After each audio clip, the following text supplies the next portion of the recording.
This is Moshe coming to you from Israel in the Galilee. Today is the 15th of March, and it's about 8:32 in the morning here in Israel, Holy Land time, Holy Land Standard Time, or whatever you want to call it. Not so Holy Land Standard Time. I don't know what our weather looks like yet. Let's figure it out.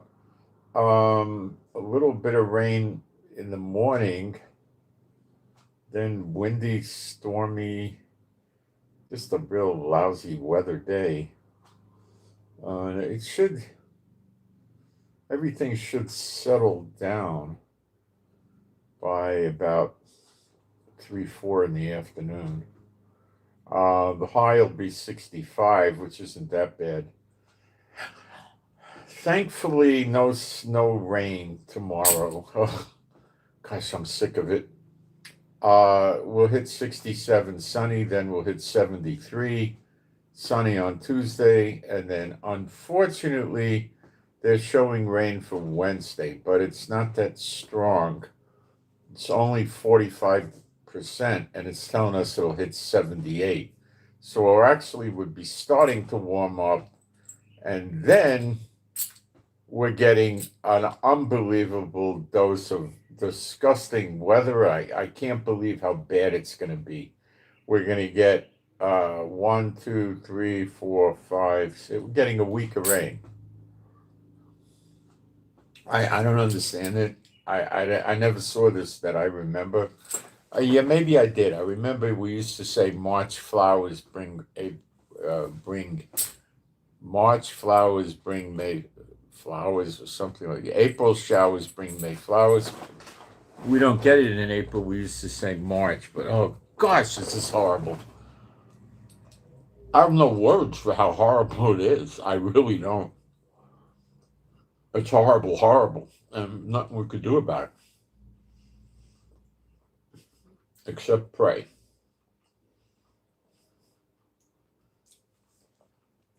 My Heavenly Father, Jehovah, I pray that we don't get this much rain. It's a tremendously large amount of rain. I don't know if I could ask you to not send all this rain, but I'll try. If it be your will, please don't send this much rain to the area. I submit this to you, my Heavenly Father, B'Shem Yeshua HaMashiach, and you can agree with that if you like, as a believer.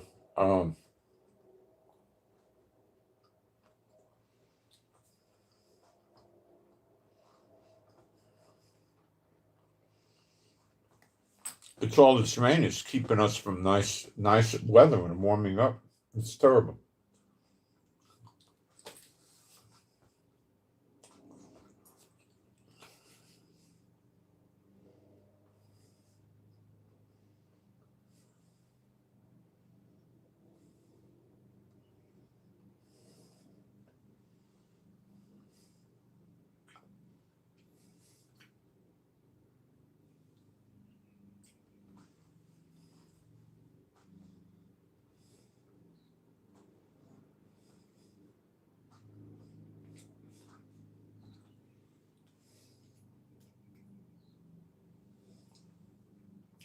Okay.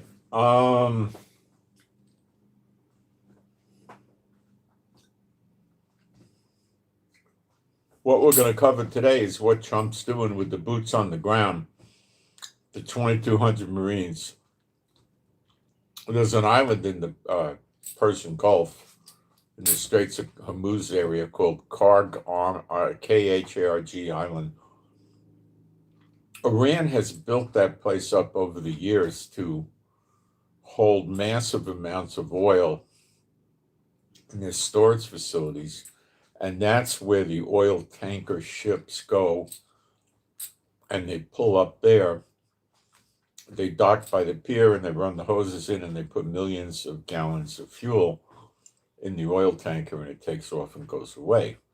Now, we're going to discuss this. Trump has bombed that island, but he hasn't yet blown up their oil reserves, their oil facilities over there, but he may have done a little of that. So we're going to talk about why he wants to bring the Marines in there. Okay? That's where they're headed. He wants to occupy it. We'll get into it. It's not hard to understand. It's not a real lengthy topic either, but and we'll cover the war and then we'll try to get into some Bible work, okay? And let me make sure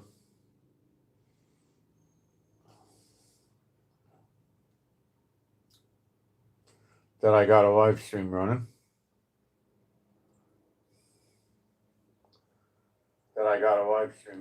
Where do we get names like Kharg, you know? Hey, I just got a new car. What did you get? Oh, I got a Kharg. I mean, you know, we don't talk like that.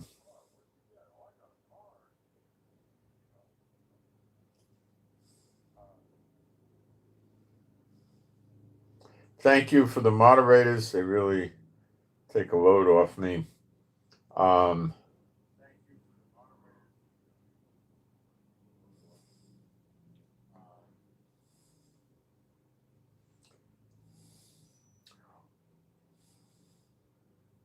Let me explain the Kharg idea with you. Let me get there. Don't worry. They're not invading Iran in general with, I think it's 2,200 Marines. It might be 25, but it's not much. Okay, I'm going to get a post up here real quick. Don't worry. I don't think the Marines are going to get slaughtered for a lot of reasons, and I'll explain them to you. Remember, they've already bombed the daylights out of any of the military in Kharg Island. Okay. This is just going to take a few seconds to get the post up. And it's good time, people coming in.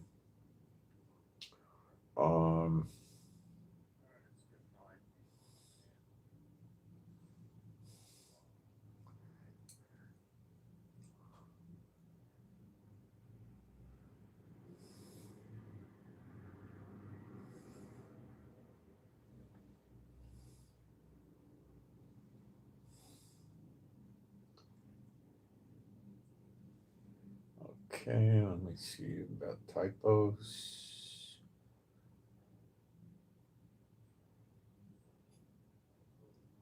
I got it. And let me get this up.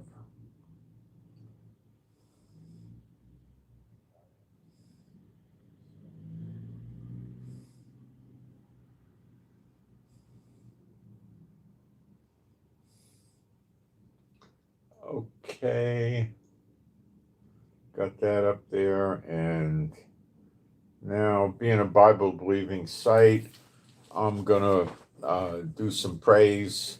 And if you want, you could join in and you could watch the count and see how many people leave when we do this. People want information, but they want nothing to do with God. And that's the best source of information. What are you going to do? Okay, there is no God like Jehovah. There is no God like Jehovah. There is no God like Jehovah. There is no God like Jehovah. There is no God like Jehovah. There is no God like Jehovah. There is no God like Jehovah. There is no Messiah like Yeshua. There is no Messiah like Yeshua. There is no Messiah like Yeshua. There is no Messiah like Yeshua. There is no Messiah like Yeshua. There is no Messiah like Yeshua. There is no Messiah like Yeshua. You know, years ago, I've been doing this, I don't know, 13, 14 years. Years ago, I used to be, I don't know the right words here. I wasn't real happy at seeing the false believer, false teacher, false prophet social media sites with hundreds of thousands of followers. So I started tossing them and doing spiritual warfare against them. Some of them were coming back at me, but what I didn't realize that I do now is that practically all of these people that follow these guys and women are not believers. No, they think they're believers. They're not believers. Look, the Catholics think they're believers. The Mormons think they're believers. The JWs, the nominal Christian churches, the Pentecostal, the this, they all think they're believers. By their fruit you shall know them. They got bad fruit. They don't follow the Bible. They have doctrines that contradict the Bible. And they don't get conviction over that. So the scripture is to fool the very elect if that were possible. See, the very elect don't get fooled. The non-elect get fooled.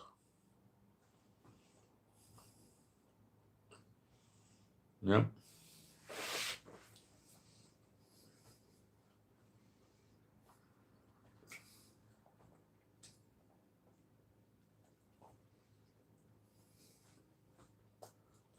Okay.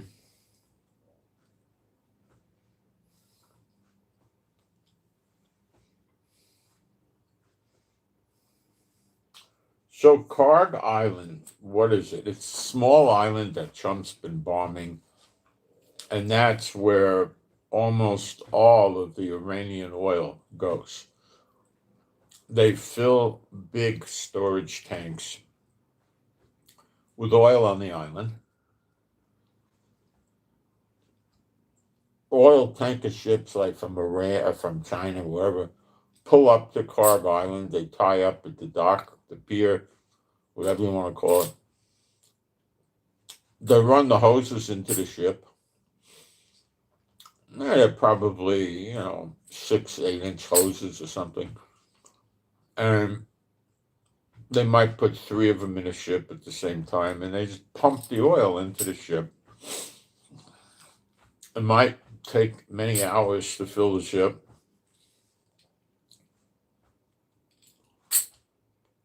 Then the ship takes the hoses out, says goodbye, and leaves. Takes the oil wherever they're going to take it. Okay?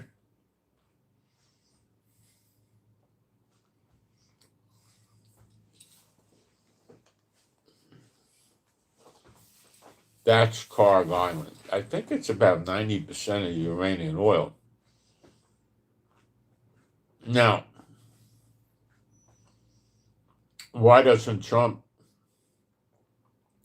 just drop another 15 bombs on the place and blow those facilities up? Several reasons that are all valid when you look at the way a guy like Trump thinks, who doesn't fear God or pay attention to God, and ignores Bible prophecy and just does his own thing,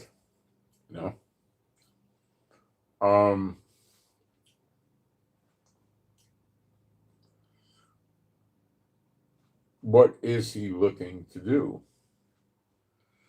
Well, he's looking to rebuild Iran with the Shah's son running it and the protesters coming to power and running it, and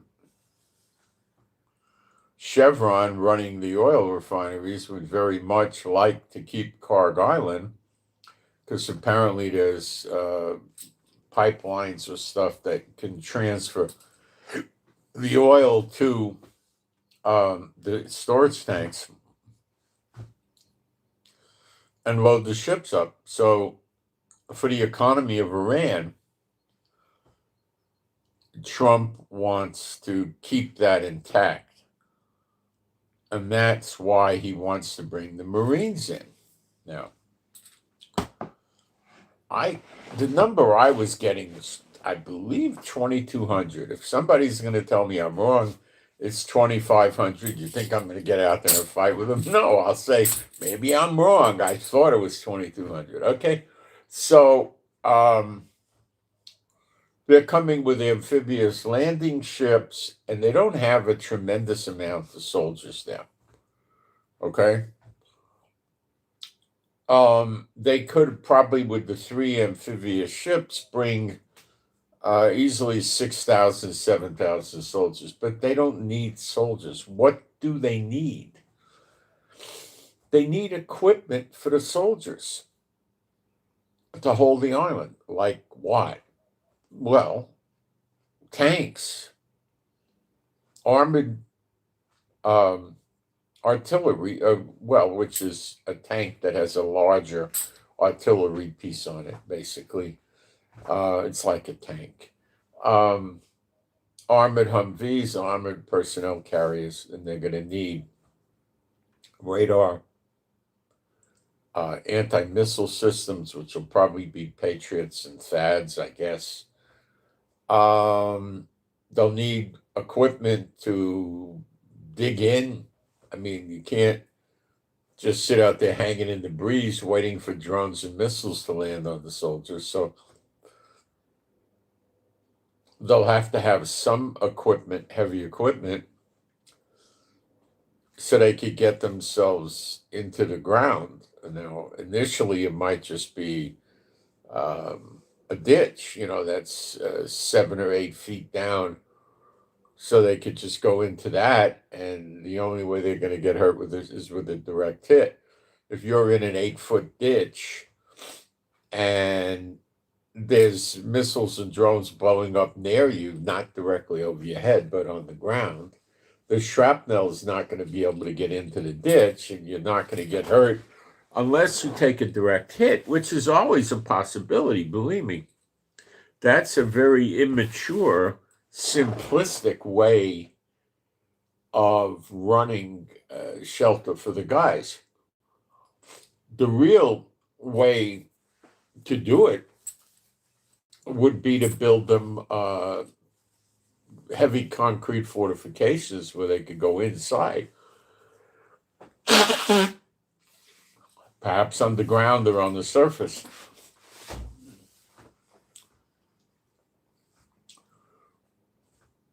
They would need, 6, 8 inches of heavy concrete to protect from shrapnel. To protect from a direct hit with a 1-ton explosive warhead from a missile, what would they need? 4, 6 feet of concrete. They're probably not going to have that.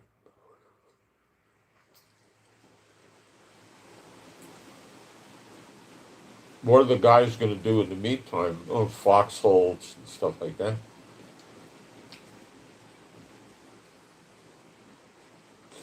They could also go, some of them could go inside tanks, lay under the tank.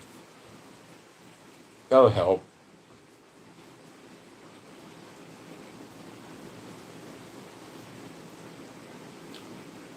There's a miserable driving rain wind out there. It's miserable.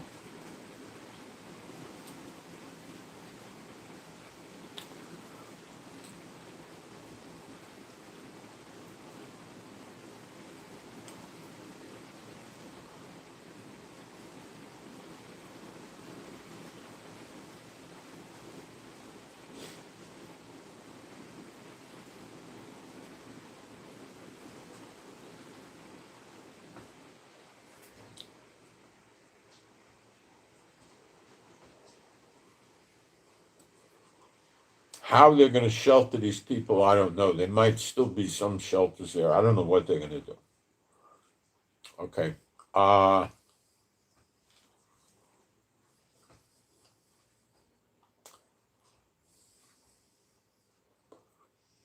They're going to maybe bring vertical takeoff planes there. I don't see it, though. Helicopters I could see, but they're too easily destroyed. I doubt it.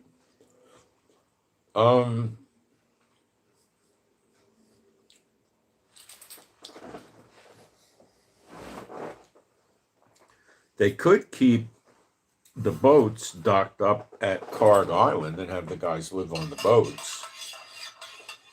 Well, that would be a classic target. They could eat on the boats and sleep on the boats and go to work, probably 12 hours a day trying to dig fortifications in. That's definitely doable. They're going to have to protect them. That's not so easy. One way to do it is to immediately offload the generators and the radar and the anti-aircraft missiles onto the beach, protect them. Or they could use destroyers to protect them. I don't know exactly how Trump's going to do this.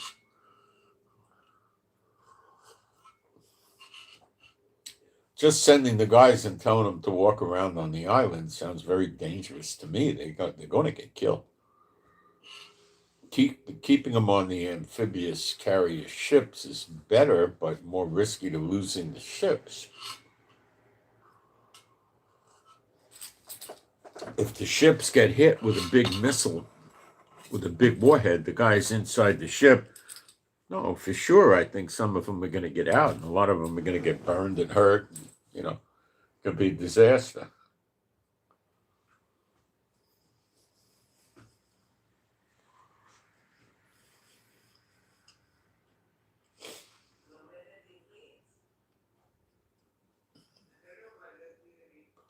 They can use helicopters to protect the soldiers in the ship for drones.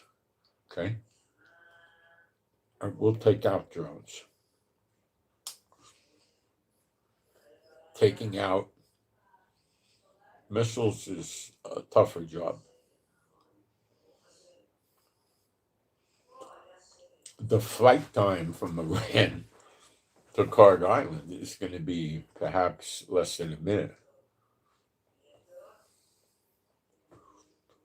We're used to this. I don't know how used to it the soldiers are, but in the south by Gaza, when Gaza was actively trying to murder us, we had a 15-second response time to get sheltered.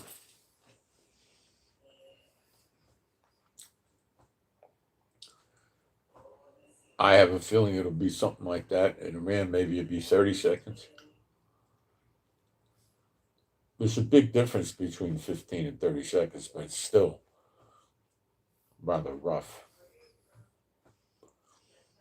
What if you're on the can? What if you're in the shower? What if you're in the bath? What if you fell asleep? What if you're cooking a meal? All kinds of stuff going on, right? You're not dressed. I don't know. No.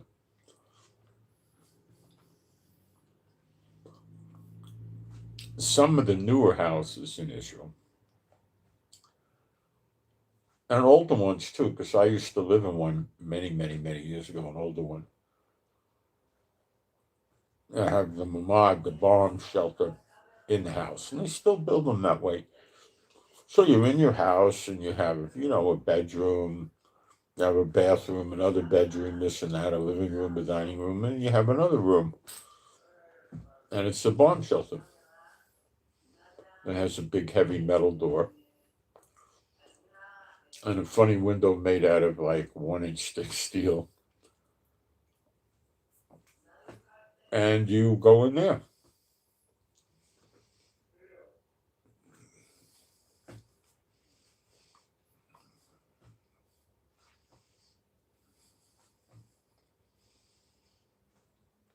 You can also use that room by putting very good locks on the door where the posts come out on the top, the bottom, and both sides when you close the door, and a good lock. And you could reinforce it even with a second lock.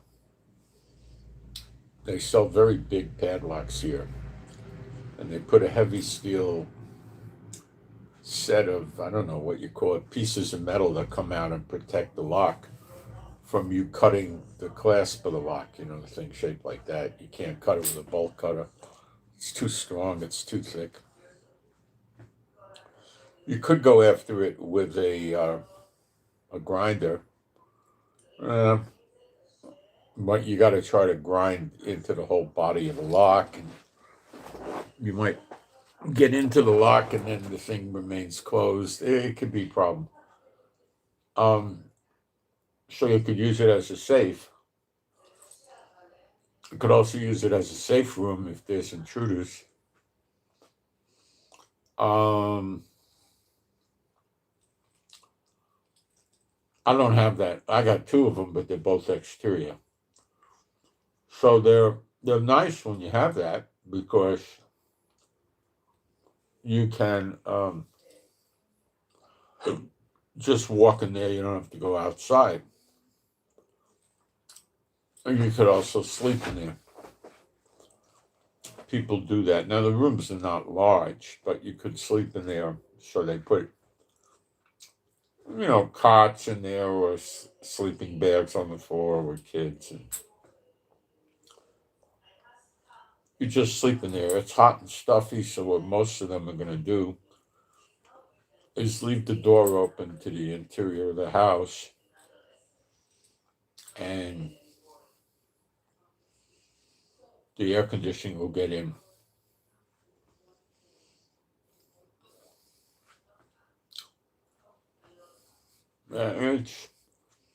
You're defeating a lot of the, the effectiveness of the bomb shelter when you do that, but you can't take 3 kids in there with you and sleep during the night. You run out of air. So the thing's designed to be used for 15-minute, 30-minute periods at most, that kind of thing.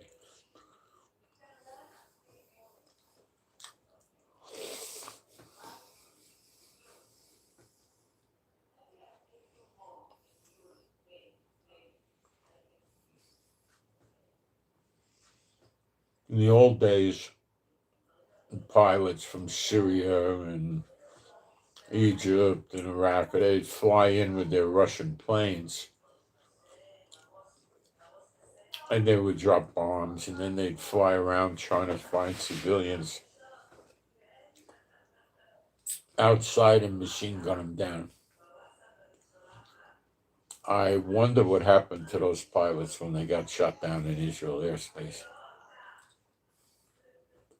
On the one hand, the government would want them because they would be valuable to interrogate. On the other hand, the people would be so enraged, I think, that these people probably got beat to death.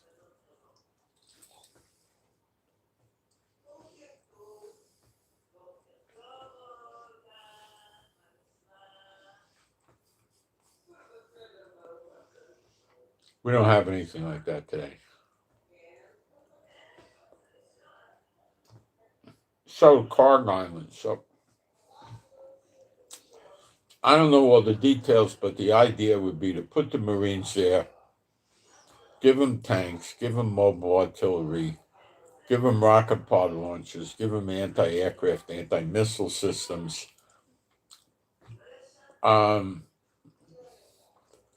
give them drones for surveillance, communications, food, everything. The CBs could, build amazing stuff very quickly. How they're going to protect the CBs, I have no idea. I'm sure the Pentagon worked something out, but I don't know how effective it'll be. I'm not optimistic, but it's up to them. Now, their plan is to keep Iran away from Kharg Island. The other day, China went into the Persian Gulf, filled the tanker up with oil, and took off. Trump didn't want to engage the tanker. I said, must be a good reason for that. Now I see the reason. Why start a big stink with Iran? One shipload full of oil is nothing, a drop in the bucket. And this is how he plans to stop it.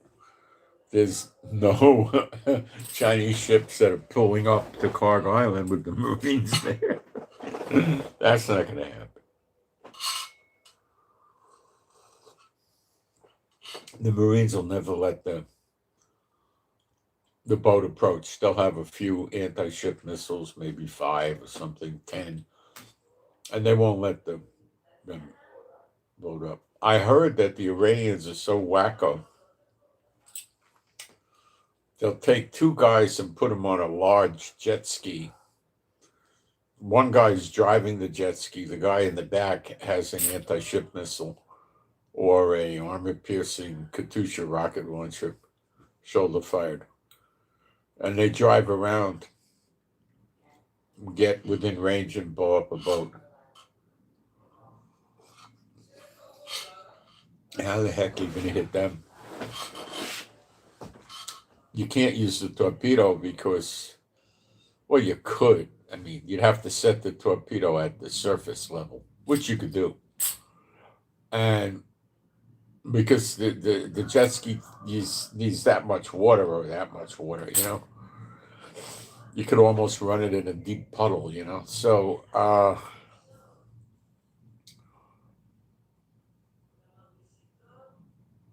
but the thing zigs and zags so easily and goes so fast. I mean, those things can haul. You're not going to get them. Could you get it with guns and shoot them? Man, it's going to be hard. They're going to try to get themselves within a mile of the boat. And a 1 mile shot at a moving jet ski from a moving ship that's going up and down, I give that a 1 in 50 chance.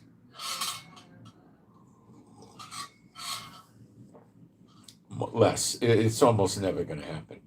At a mile. Even at a half a mile, it's almost never going to happen. It's too much of a rough shot. They're not standing still. And the idea is you don't just go right for 2 seconds, left for 2 seconds. You're predictable then.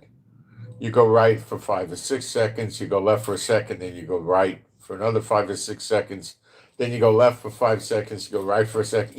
You just randomly keep altering so they can't, predict where the heck everything's going to happen. Okay?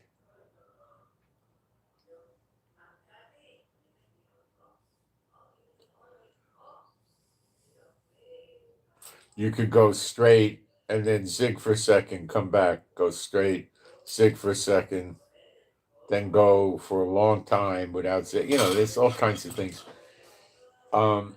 Navy ships have been doing this since before World War II to make it much harder to hit them with any naval artillery, for planes to hit them.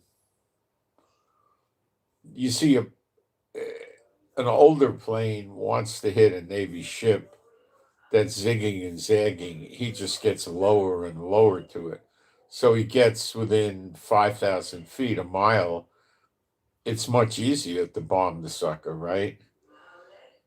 Than it is at 10,000 feet. But if you go to 2,000 feet, it's real easy. And the time to hit the ship from when you drop the bomb is very fast. So the ship doesn't have a lot of time to get out of the way.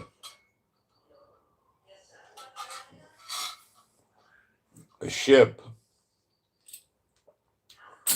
is not a quick, a 250, 350 foot ship doesn't, zing, zing, zing, bounce around like a jet ski, Yeah, they're going to go on jet skis, guys. I imagine if you get a good jet ski, you're probably going to hit 40 miles an hour anyway. And, they got these big long ones where, they're not the little one for one person and like 2 or 3 people could sit on it. I don't know what they cost, probably $15,000, $20,000, which is a drop in the bucket when you're looking at the price of going to war. And that's what we're dealing with here. Remember, I keep saying it, you're dealing with people that are fit to be into a psychiatric hospital for the criminally insane that don't know right from wrong. That's it. They don't know.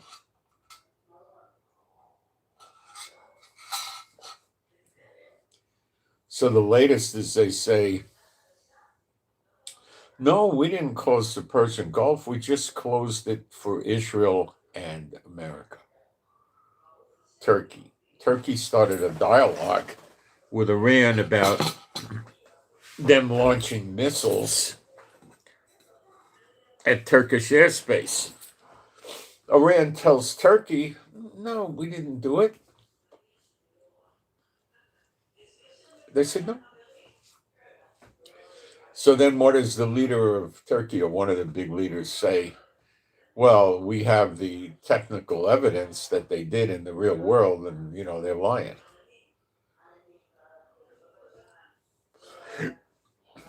So by taking Kharg Island, Trump stops Modi from making friends with Iran, which he became buddies with them a little bit, and getting oil from them, and stop China from getting oil from them. So basically, Trump has the last word on who's going to get oil from Iran. Do you understand? Now, was this a deficiency because Iran didn't have 3 locations that could be used for this? I would say yes.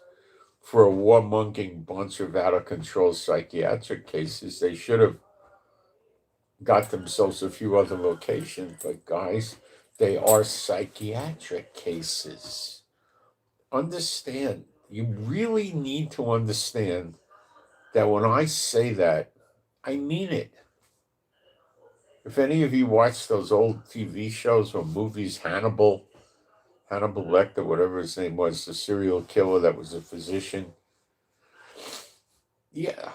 If any of you want to, now that's a gruesome, ugly movie. If any of you want to watch a movie that's not that gruesome and ugly, it's a series they made in 1983 called Winds of War. I watched it after 83 on TV in the 1989 year or something like that, 1990, 89, something like that. And I remember it to this day. It was just a great movie. It's not a movie. It's 7 episodes. It's longer than a movie. It's like 3 movies or 4 movies, right? Robert Mitchum starred, and Polly Bergen, I think her name was, a movie star. Now, these two were aging movie stars. They were in their 50s. And they were both very, very big. Well, Robert Mitchum was just like a John Wayne level star. And I think her name was Polly Bergen. She was rather a star, but nothing huge. She plays his wife. But what this is about is the build up to World War II and World War II. And there's so much similarity to watch that it's depicting Hitler. There's so much similarity about Hitler and starting the war and Iran. Incredible. And they both were idiots. Why did Hitler not get much further than he did? Because he bit off more than he could chew. What do you mean? Well, he started with Czechoslovakia, Poland, countries in Europe, knocking them off easy. And the British didn't have the guts to go out there and slug it out with Hitler. So they were signing peace deals with Hitler, hoping he would stop letting him grab pieces of other countries in Europe and keep the pieces in return for peace. Now, did Hitler give anybody peace in return for letting him steal the land? No. Did we ever get anywhere with any kind of peace deal with Iran, like when Obama flew $1 billion in paper currency over there in a big plane for them? No, I never got to anywhere. They just build up for war, like Hitler was building up for war with years. Now, the time from World War I, when he signed the treaty with them, to the fighting started again with Germany, was 14 years. 14 years. And Winds of War, it's free on YouTube, by the way. I'm watching it again. It's on YouTube, it's free. Winds of War, it's 7 episodes. 7 episodes. Now, they got a sequel to it that takes you through the latter stages of the war. Winds of War is the startup to the war. And you get a lot of insight into how it affected the American people and stuff like that. I spoke to my parents a little bit about that. I knew a lot of people when I'm old, okay, when I was just got my MBA and I started working. The guys that were the older managers and the presidents and the owners of businesses and stuff, they were all in World War II. They'd all talk about it. I used to see guys, they would, come I was a manager of a big paper business. I remember this setting. And they would come in to see me. They represented big companies who were buying their products. And they'd sit there, cross their legs, and they would open up their sock and take a pack of Marlboro out of their sock, take a cigarette out and put it back in their sock. Now, that's a military thing, of course, there were smokers, back in the 70s. This is how many people were smoking. Oh, probably 1/3 in the United States. In the 50s, 1/2 of the United States smoked. 1/2. It was smoking all over the place. In the movie theaters, there was smoking. Later on, they moved it that one side of the movie theater and the other side, the seats on the sides, were smoking. The center was not. And the place just smelled like cigarettes. Cigarettes would be all over the place, So they used to talk about what went on in World War II, but a lot of the stuff they wouldn't talk about. But some would. Some would. And some were messed up, I'll tell you right now. Two of my neighbors were really messed up. One of them used to fight with his wife like crazy. He was a war hero. I don't know, he was a special forces or something. A lot of times you didn't have to be in special forces to have a lot of combat and just get good and efficient in killing. You just had to be in the right place at the right time in the good old infantry. He used to have fights with his wife. She would scream at him. He would scream at her. Did he ever hit him? No. She would run outside the door of the apartment and slam the door, and she'd stay out in the hall. You'd see her face would be red with blood pressure, and she would just be sitting there chain smoking cigarettes. They had a fight over something. I don't know what. They had a daughter, and as soon as the daughter got old enough to get married, man, she got married. She didn't want to live in that house anymore.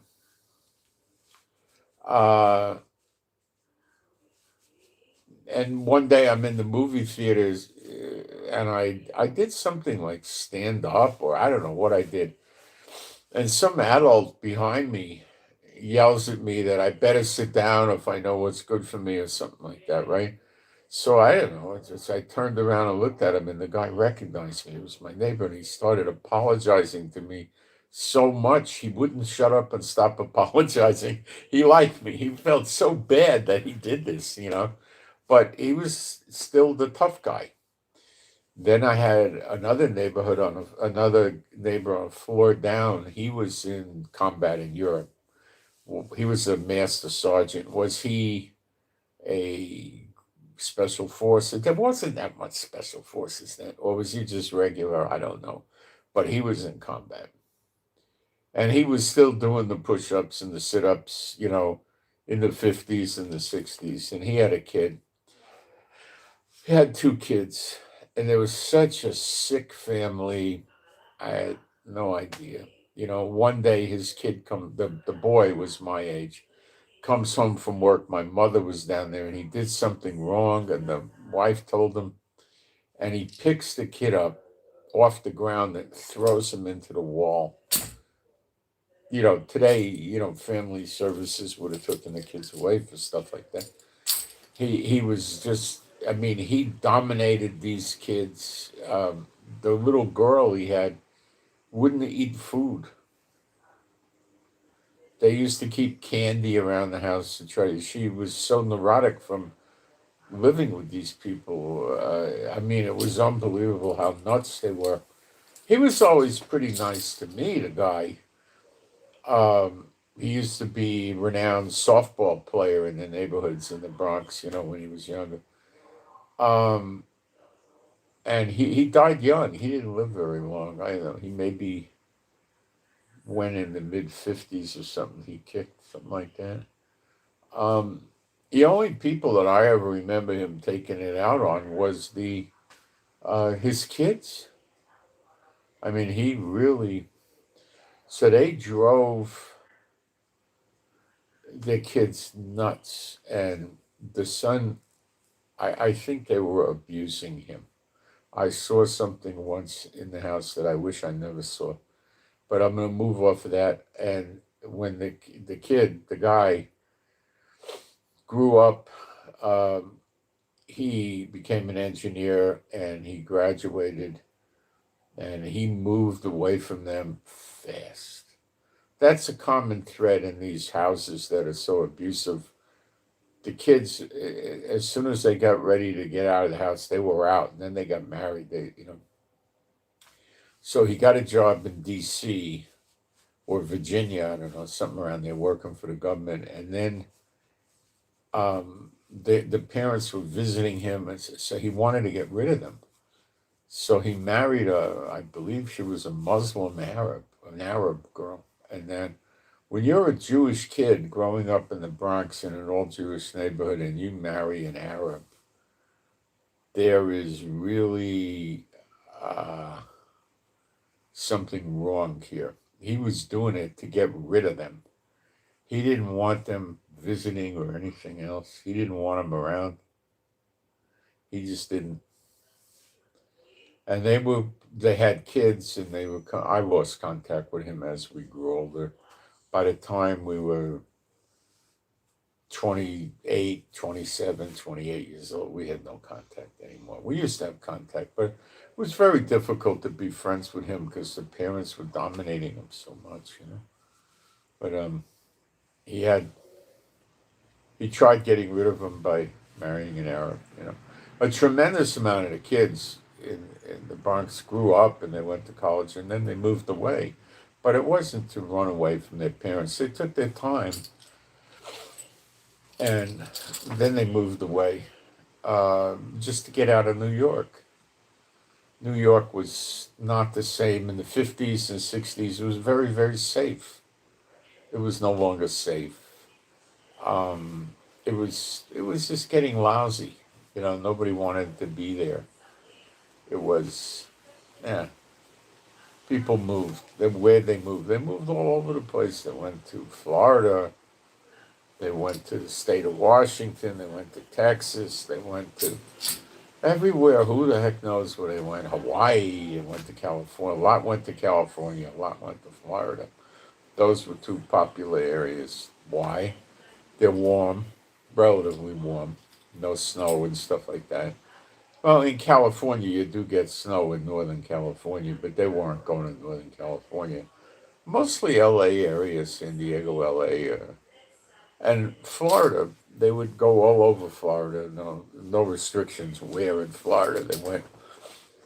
Um, but that wasn't to escape their parents. That was to escape the snow and the cold. That was what they were running from. I know because I knew so many of them, and they were very friendly with their parents, and their parents would come visit them and stay a long time in the winter, and they were very friendly. Wasn't getting away from the parents; was getting away from New York City, and that's okay. Getting away from parents is one thing. Getting away from New York City, I would consider that perfectly acceptable behavior without any signs of being a neurotic nut.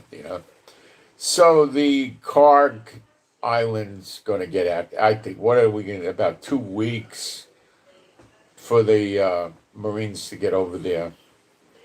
They're going to make sure in the meantime there's no active military running around on Kharg Island. Now, what about going underground in there and hiding? Well, when you're in an island, and it's not a huge island, you're going to have trouble digging down. Let's see how long this island is. I don't know, but I don't think it's big. Let's find out. We can easily figure it out.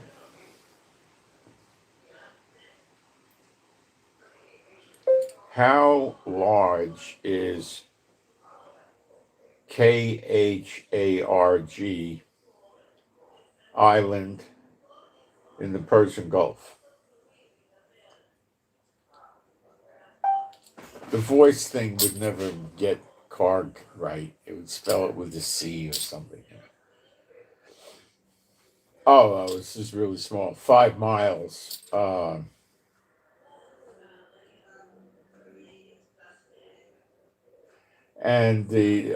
So we're running about 5 miles long and 2.5 to 3 miles wide. 5 to 10 square miles. It's 1/4 the size of Manhattan in New York. Guys, there's no digging underground to, go down, 100 feet or something like that. You got water problems, So they don't have any soldiers buried under the ground there. So the helicopters and the jets are going to be patrolling that area and making sure there's no signs of life of any Iranian military. That's it. Then they're going to start cleaning out any artillery that looks like it could easily be aimed at that. But that's near impossible tasking, I think.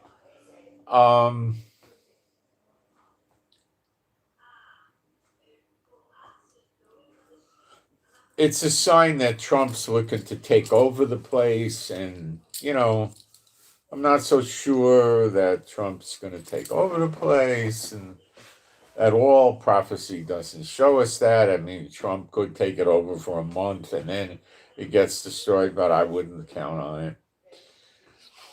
I do think it's very dangerous for these soldiers, but I don't think we're going to have a lot of special forces. I think we're going to have a lot of expeditionary force Marines, which are tough Marines, but not special forces. Special forces are not suited to go into a piece of geography like Kharg Island and hold it. That's not what they do.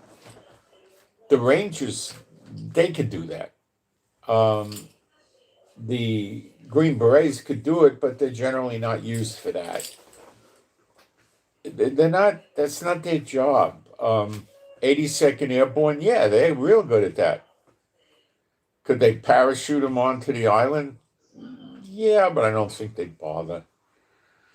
Can they take them from these amphibious ships and shuttle them by helicopter onto the island?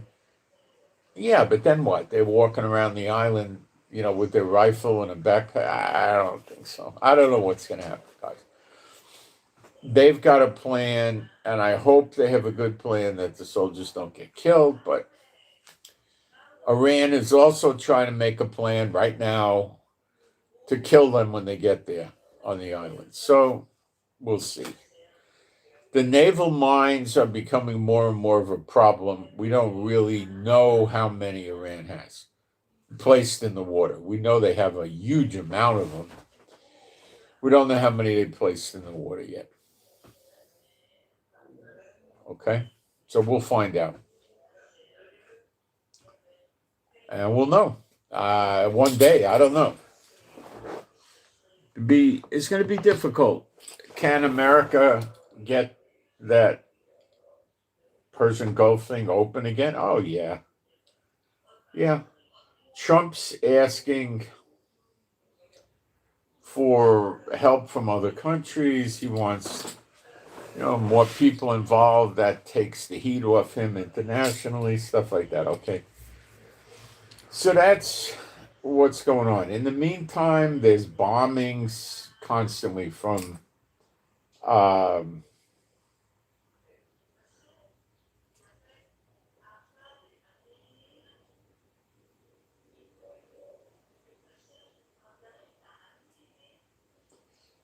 constant bombings from Israel and America. They're both bombing like there's no tomorrow. They're boom, bada boom, bada boom, bada boom. So that's going on nonstop. And they're damaging anything. They're trying to dismantle the military and blow their bases up, any kind of military, the Basij, the IRGC, the regular, and so forth. Oh, I tell you, it's not a simple war. It's a pretty significant war. Um, we got some prayer requests here. Okay, the first one is for RG Romeo Golf. RG Romeo Golf. I'll say the prayer, and then you guys can agree with it if you're a believer. My Heavenly Father Jehovah, I pray for RG. I pray for RG to stop coughing, that the coughing would stop and there would be peace from no more coughing. B'Shem Yeshua HaMashiach. Okay. Um,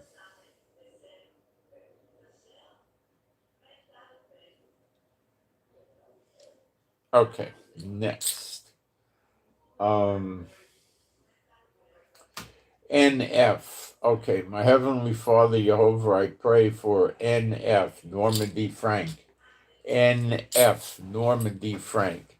I pray that this person gets a remote job this month because the financial needs are high.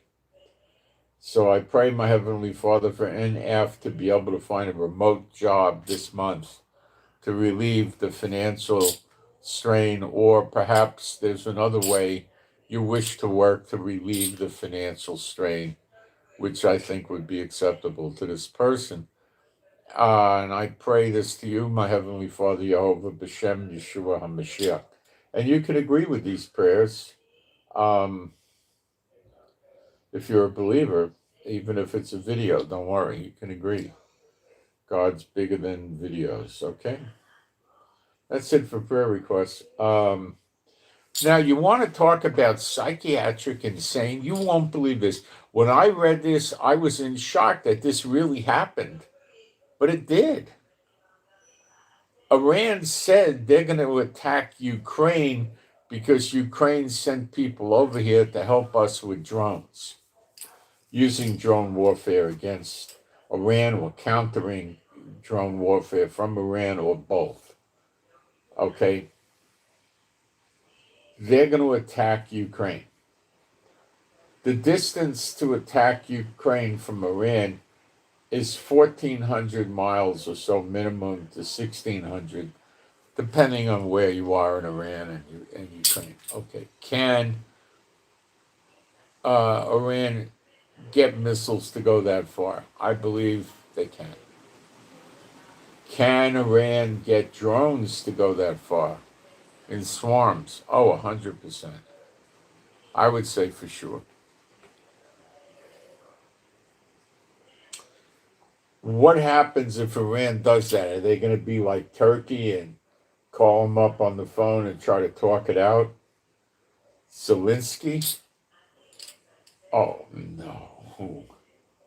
No, no, no, no, no. Remember, who does Iran hate the most in the world? Jews. Would they burn us alive if they could? I have no doubt in my mind.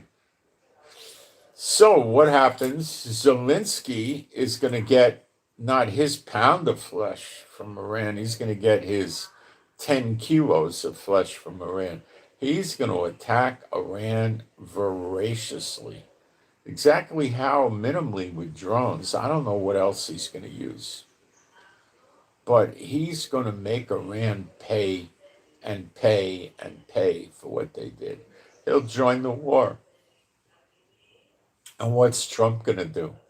He's going to go over to Zelensky, pat him in the head, and say, "Attaboy, attaboy, Zelensky, attaboy." And Trump will encourage Ukraine to join in the war. And what's that mean for Iran? More trouble, because Zelensky has no fear of Iran, and he'll make them bleed. How they could start a fight with Ukraine, I don't understand.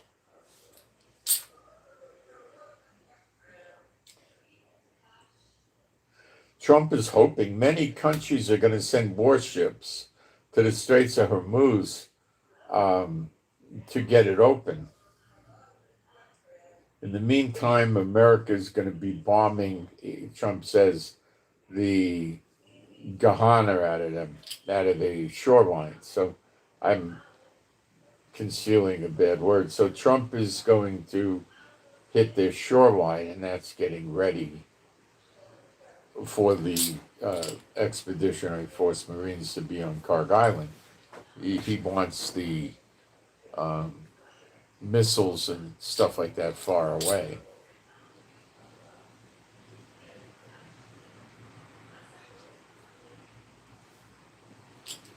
The big trouble Iran has there is if they screw up attacking the soldiers and they hit the oil facilities at the docks and the piers and the storage tanks and all of that, they're wrecking it for themselves.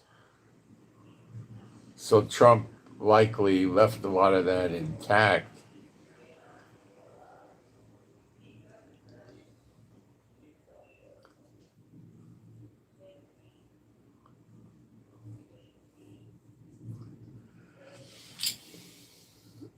So there's a check and balance there. Iran's going to be afraid to hit their own storage tanks and pumping stations and all that stuff that Trump has not demolished. So that's another smart move on Trump's part. Or the Pentagon.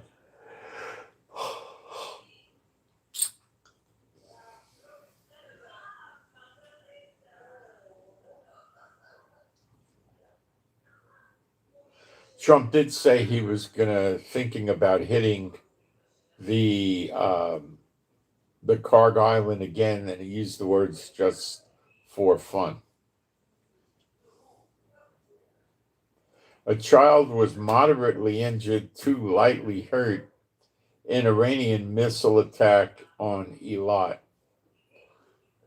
Trump hopes many countries send warships to Hormuz.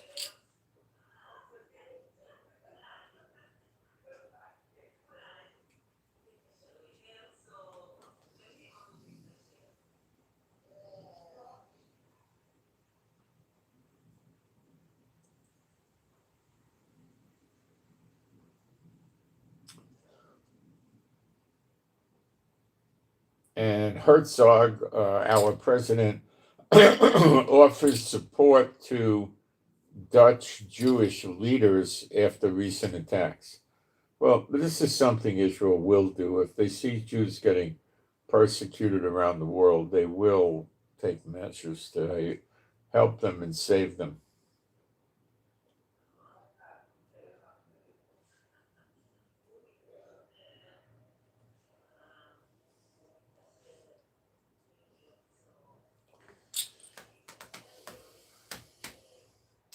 The Iranian missiles hitting Eilat wounded 3, and that's not a great thing, right? 6 missile salvos targeted a large swath of Israel, with the IDF working to improve daily warning systems.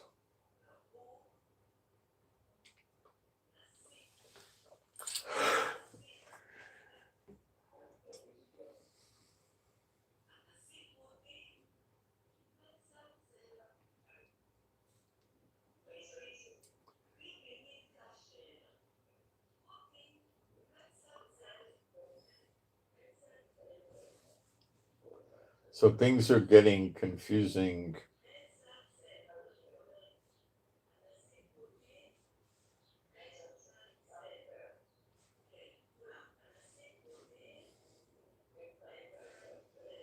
So we're still taking salvos with missiles. It's not good.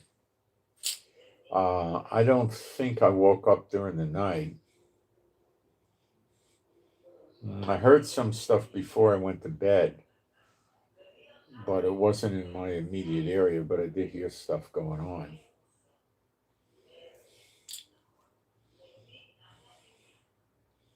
Lebanon peace talks, it's a waste of time. Israel turned them down. What Lebanon would do is talk to us and say, stop destroying our territory. We're going to get rid of Hezbollah, which they told us for a year and a half, and they kept postponing it and postponing it and postponing it. And they're never going to do it. So Netanyahu made the right decision. Having peace talks with them is just idiotic. All they're going to do is stall and buy time. And when they go around buying time, Hezbollah gets a chance to rebuild. So it's destructive to us. If we never put up with them offering to do it or saying they would do it and breaking their word, this war would not be anywhere near as bad as it is today. So the Lebanese government is destructive to our life and existence, period. That's it. And Israel is finally dealing with them correctly.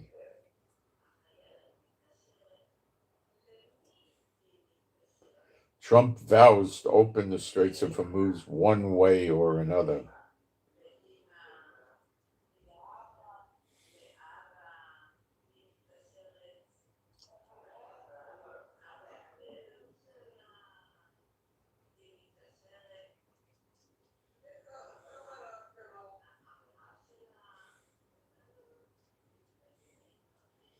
Trump is saying other countries have to help with the attacks on the shipping. I think 16 vessels have been attacked by Iran. And people will help him. He'll get help. After he's weakened Iran so much, which he's already done, they'll get help. They're probably waiting for Trump to hurt the missile supply in Iran even more. Now, talk about prophecy being fulfilled. The Iranians are weighing whether to flee the country during the war as a result of the war.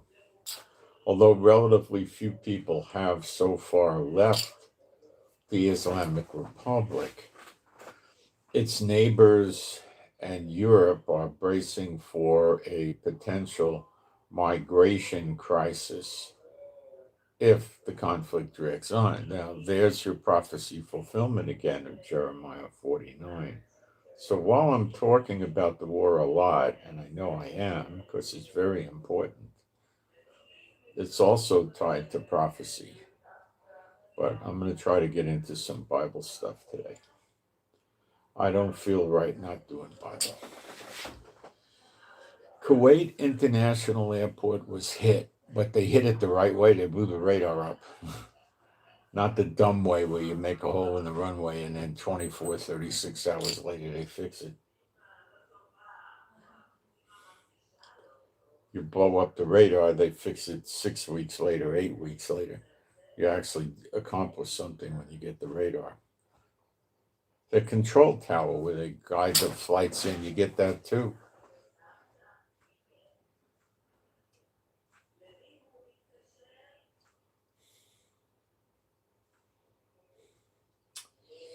The Shiite militias in Iraq, probably Iranian-backed, I believe they are Iranian-backed, attacked the American base named Victoria near Baghdad in Iraq.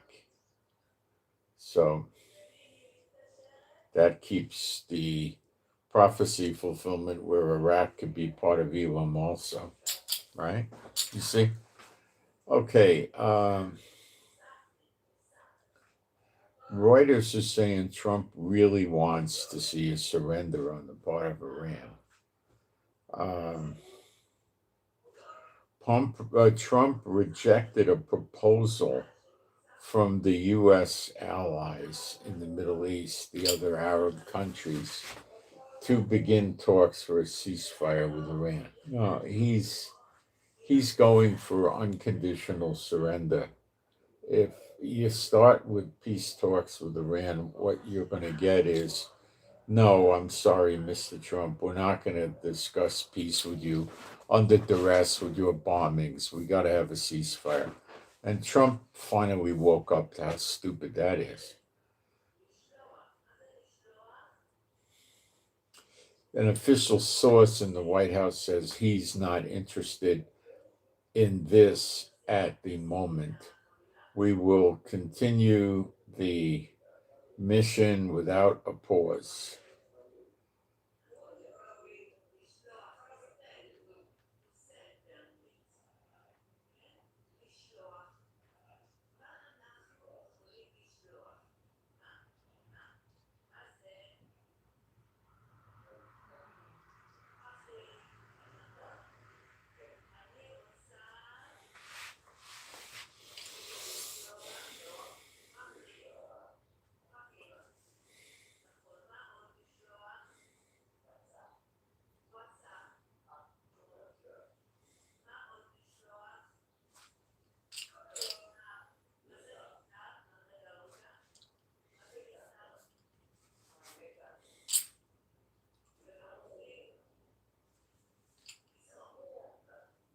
It was really amazing to see Turkey ran out on the missiles coming into Turkey airspace as the Iranians lying about it. That was enjoyable.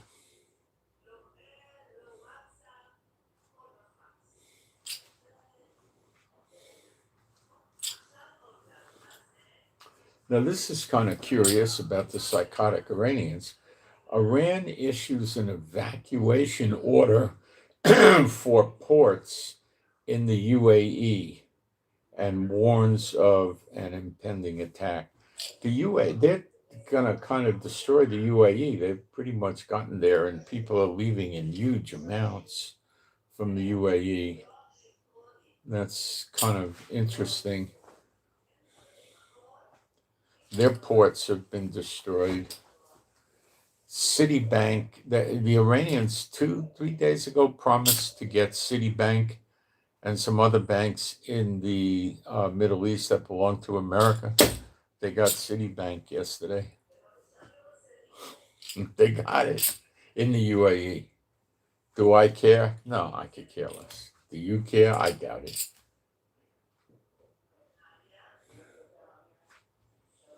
Most of you probably don't have the minimum amount to open an account. What do you care?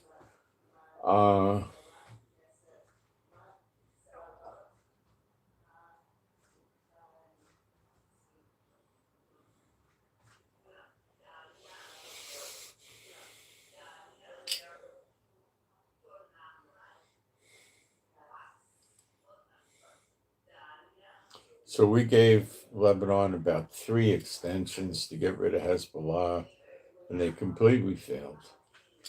And now they want to start doing it all over again. Trump's not helping them.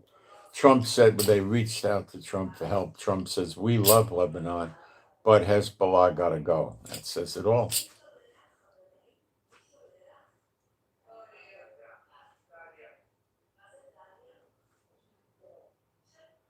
Now, this is something you may or may not have heard about.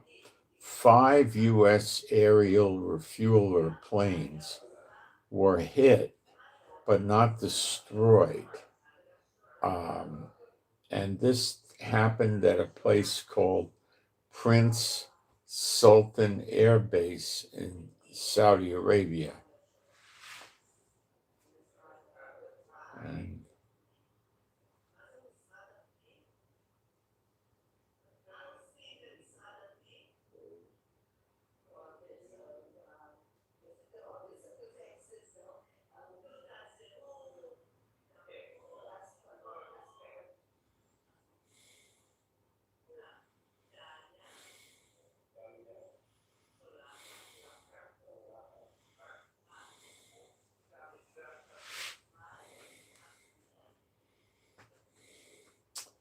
now 4 of these air tanker jet planes that have been, maybe the propeller, I don't know, I think they're jets that have been taken out, these air refueling tankers, had very superficial damage, and they've already been restored to active duty.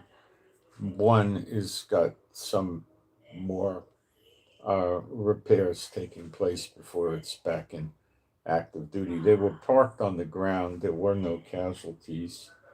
Um, so it's not like, the guys got killed or anything like that. Nothing like that.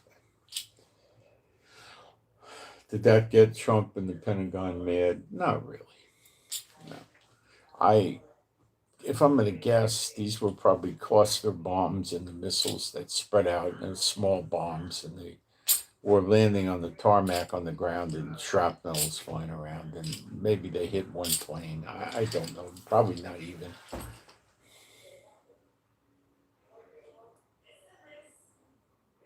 If they hit the plane directly with one of those cluster bomb warheads, they probably would have to write the plane off. Probably catch fire. Now, this past week, we did have a KC-135 tanker crash with 6 people inside dead in Iraq. And they're trying to tell us it was a mid-air collision with another refueling tanker who did not crash. He just got away and landed. But,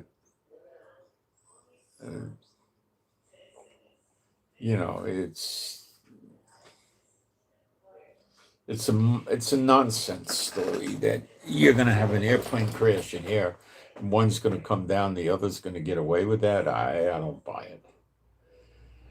I think they're not owning up to what happened. But I don't know. Maybe I'm wrong. You could believe what you like to believe, and I don't know. But I have seen in the Middle East, America disguise losses a lot.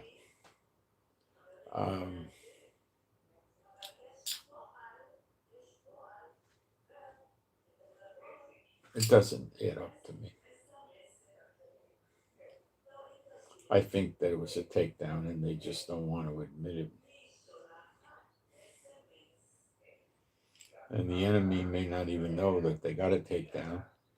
So nobody's reporting it, so they don't know what to do. So they're ignoring it themselves too.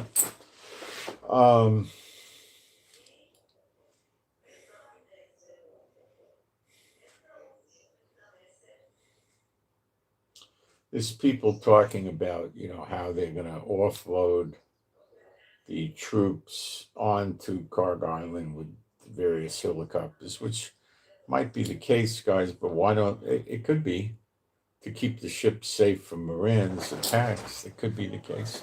So the ship might be 40, 50 miles away, and then bring them on a helicopter. I don't know what they're going to do. We'll find out. Price of oil, the WTI, the West Texas oil, or Texas, the American oil, is $99 a barrel. So say $100 a barrel. The Brent, let's call that the European, is $104 a barrel. Now, that basically, before the war started, we were dealing with about $65 a gallon gasoline, barrels of crude oil, $65. So it went up about 50%. Okay. And if you had a literal go up of 50%, the gas on average now in America is $3.60. So you should be running around with $5.40 price for gas, but you're not.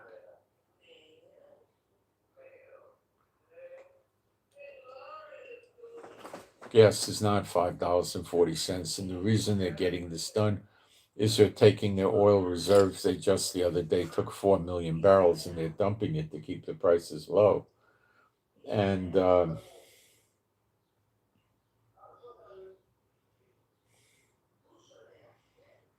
they're going to run out. They can't do that forever. Trump knows that, so he's probably going to try to bring this together to an end before they run out.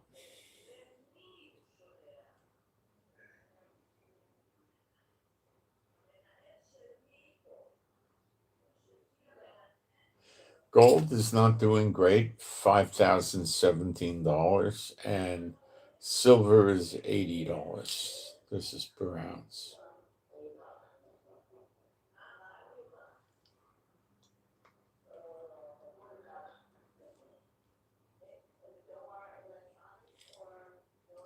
So we got low prices. Relatively speaking, I mean, it's not like they're destroying the market for gold and silver. They keep pushing it down, which could be they have intentions of acquiring at lower prices because they see things rising again. I'm not sure.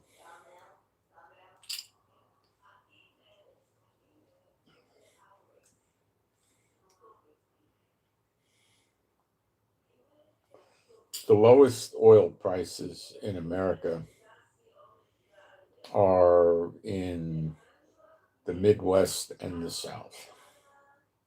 Even if gas was at $5.40 a gallon, it would be not a nice thing for America, but it would be manageable. When you start getting $9, it's not manageable. $5, they could manage. Let's take a look at the live stream, see if we got questions in there.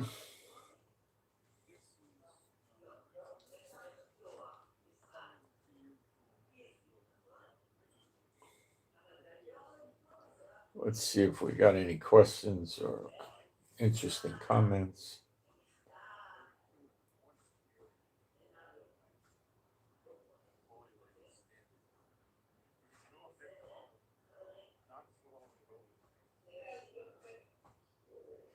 Does the U.S. have to declare war to take over the island? No, they just say they'll do it temporarily and that's it. No.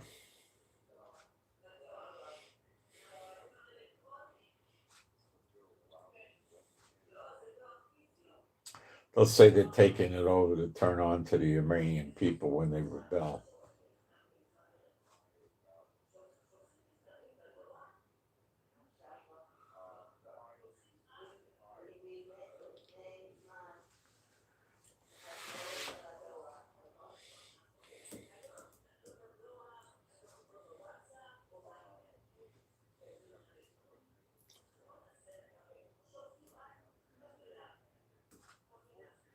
Somebody's saying, okay, let's see what's going on here.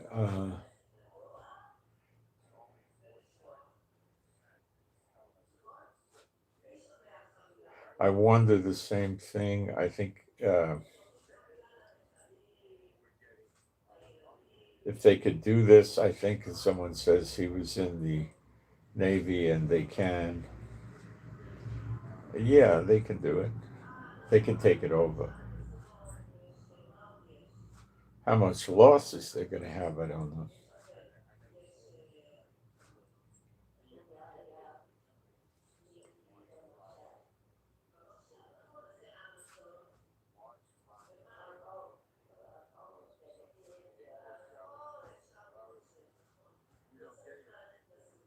Said it's very easy to get a job in this country. I don't know. I guess you're talking about Kuwait. I'm guessing on that, though. I don't know.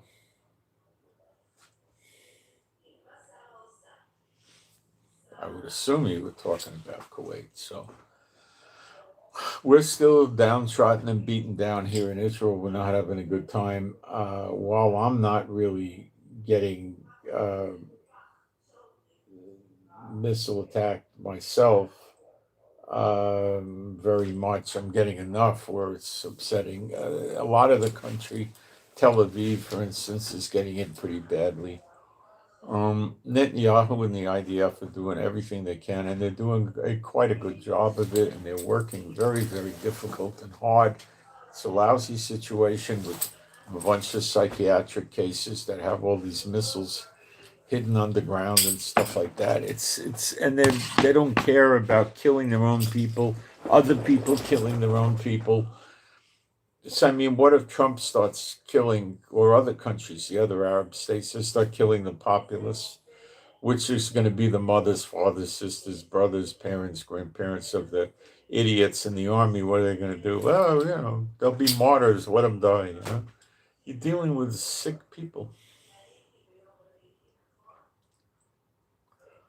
And it may come to that you're going to have to kill the people at some point, although it's not really something America has done in many, many years. It's done it in the past in Vietnam and in Germany and in Japan. These other Arab states will do it in a heartbeat. They're all saying they're going to go in and attack Iran, but we've seen very little attacking Iran by them, but that could change. That could change. All right. Let me take a break and we'll get into some Bible. I'll be right back.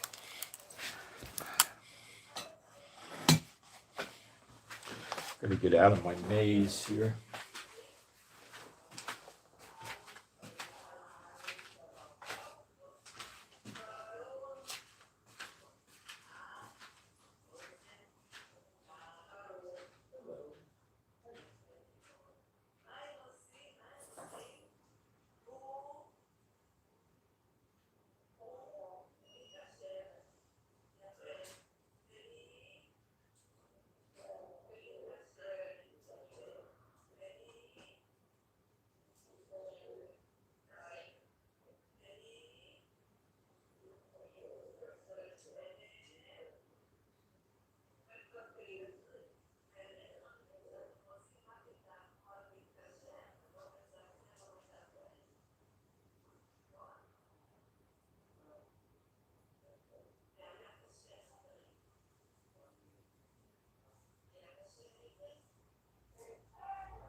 We're probably looking at 2 to 4 weeks to see anything really significantly winding down with this war. I'd say 2 to 4 weeks.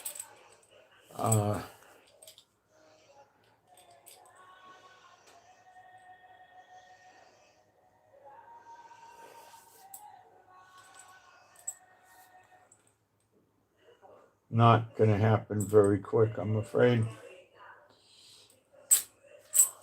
It will happen. Now, if more countries come in, which I think they will, that could speed it up.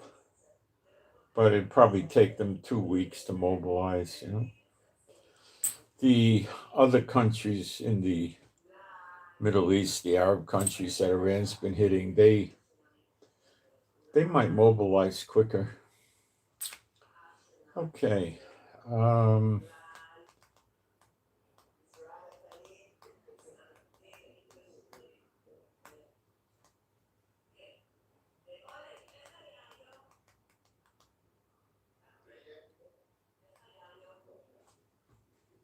Let's read the book of James.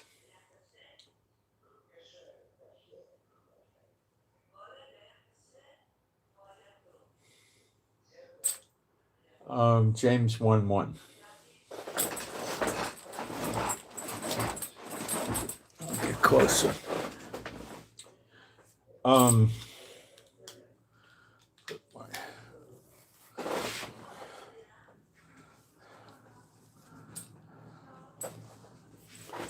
Okay, the beginning is very interesting. James, a servant of God and of the Lord Yeshua HaMashiach to the 12 tribes which are scattered abroad.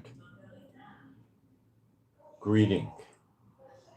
So they knew where the tribes were, or at least some of them, didn't they? You see? My brethren,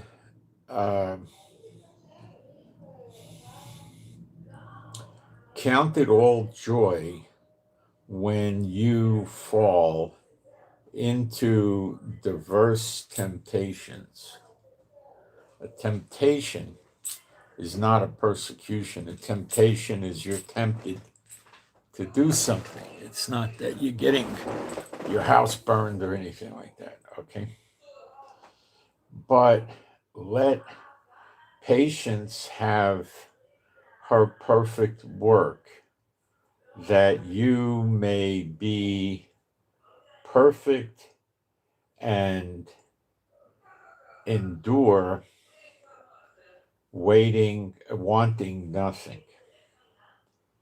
If any of you lack wisdom, let him ask of God, that giveth to all men liberally, and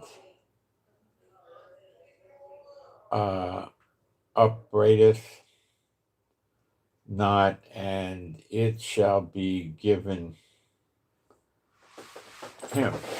Okay. Let's see what we can do in this area. My Heavenly Father, Jehovah, I come to you now, and I ask you to give wisdom to all the true believers that watch or listen to this broadcast as a live stream or a video. I pray you increase their wisdom with a mighty increase. And I submit this to you, my Heavenly Father, B'Shem Yeshua HaMashiach. And you can agree with this if you like. It tells us to ask for it, so we did. And then we'll use the keys of the kingdom and agree.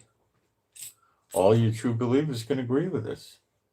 But let him ask in faith, nothing wavering. Well, we're doing that. For he that wavereth, in other words, it's,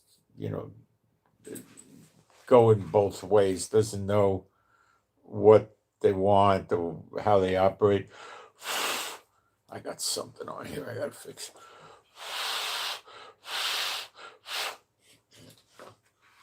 So that's the wavereth. You're not committed in faith. You bounce around. Okay. I believe. I don't believe. I believe. Okay. I don't believe. A wave of the sea, like a wave of the sea, driven with the wind and tossed. For let not that man think that he shall receive anything of the Lord. A double-minded man, unstable in all his ways. That's a double-minded man. In other words, they go both ways. They don't know what they want to believe, faith, enough, They don't get anywhere. Let the brother of low degree rejoice in that he is exalted.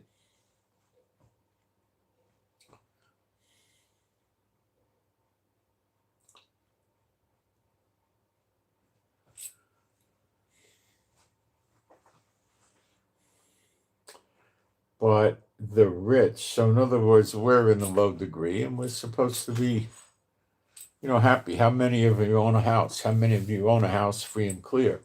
Probably nobody or next to nobody. How many of you own a house and a car free and clear and have no debts? And it's a rare thing.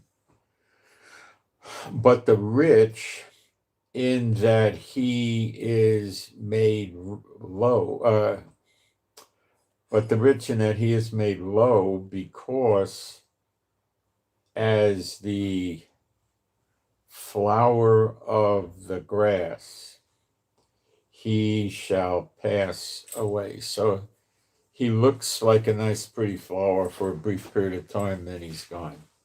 Riches flee away. They're not stable, and look what's going to happen to all of them now with all their stupid paper money and their stocks and their bonds and their bank accounts. It's worthless, Jim.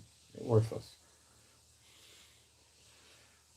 For the sun is no sooner risen with a burning heat, but it withereth the grass, and the flower thereof falleth, and the grace of the fashion of it perisheth. So also shall the rich man fade away. Yeah. Fade away in his ways. I remember following up in my life, there were some women that were really very, very attractive. What happened to them? Oh boy. Terrible lives. Terrible life. Of course, the Satan bots go after them. Satan bots don't have love in them, really. So they go, oh, look, this is a pretty icon. Let me get that. And they witchcraft the poor woman. They go after her, and then they suck the woman in, and they don't love her or care about her. They just use her. And that's why you see a lot of celebrities, when the woman gets 35 years old or so, they get rid of her and start over with another young one. They're just collecting icons. Like, people collect, jerseys of basketball players, or stamps, or butterflies, or something like that. Blessed is the man that endureth temptation, for when he is tried, he shall receive the crown of life, which the Lord hath promised to them that love him. If you love me, obey my commands, Yeshua said. Let's check that word tried. It's Greek number 1384.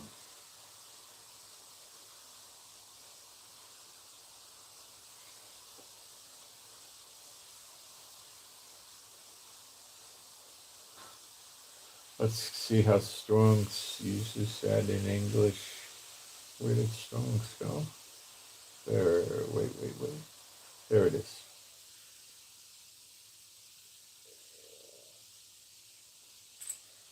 It's just acceptable. You tried and you were acceptable. That could mean persecution. It could mean a lot of things.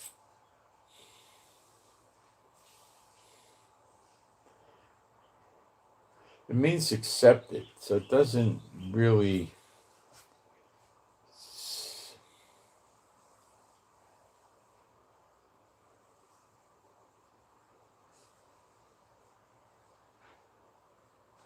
pleasing, accepted, someone that made their ways pleasing to the Lord, that kind of thing. So you tried and you're proven. You've been through difficulties and you come out of it in the right way. That's a way of looking at it, okay? Let no man say when he is tempted, I am tempted of God, for God cannot be tempted with evil, neither tempteth he any man. So it happens with the devil in the world, but God doesn't do it.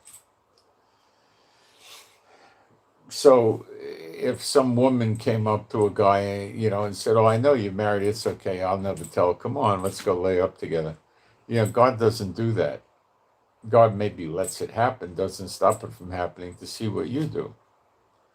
Okay.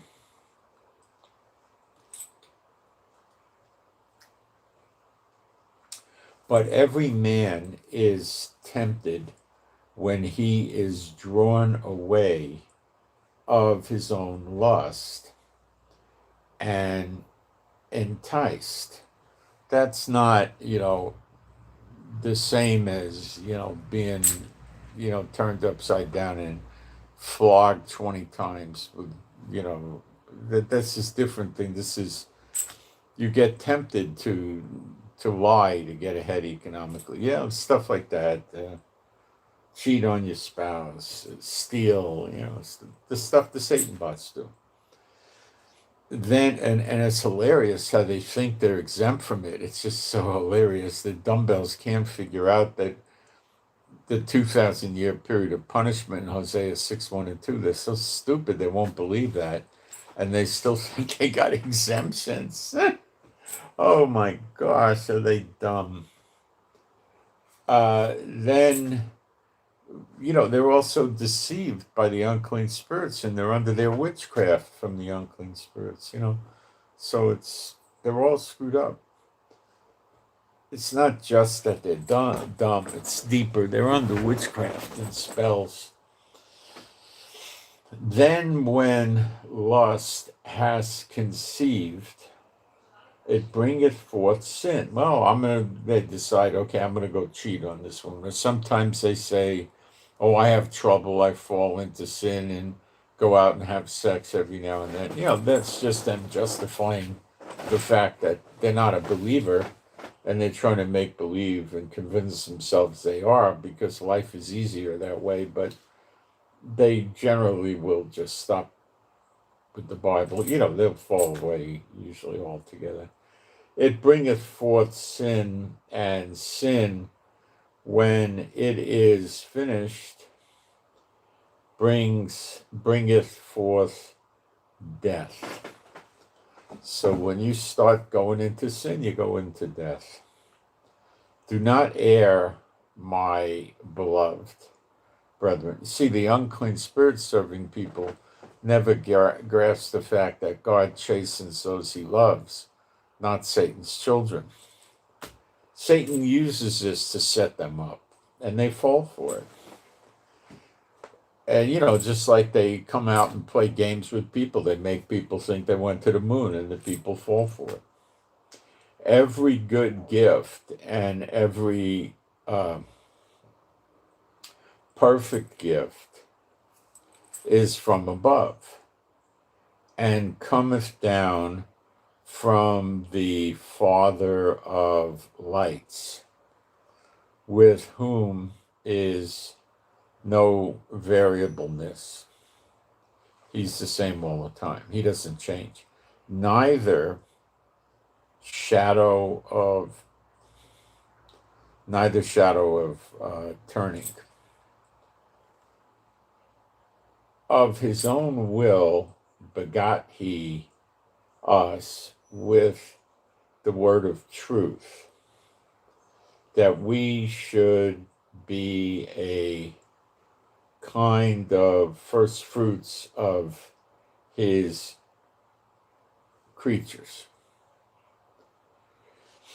Wherefore, my beloved brethren, let every man be swift to hear, slow to speak, slow to wrath.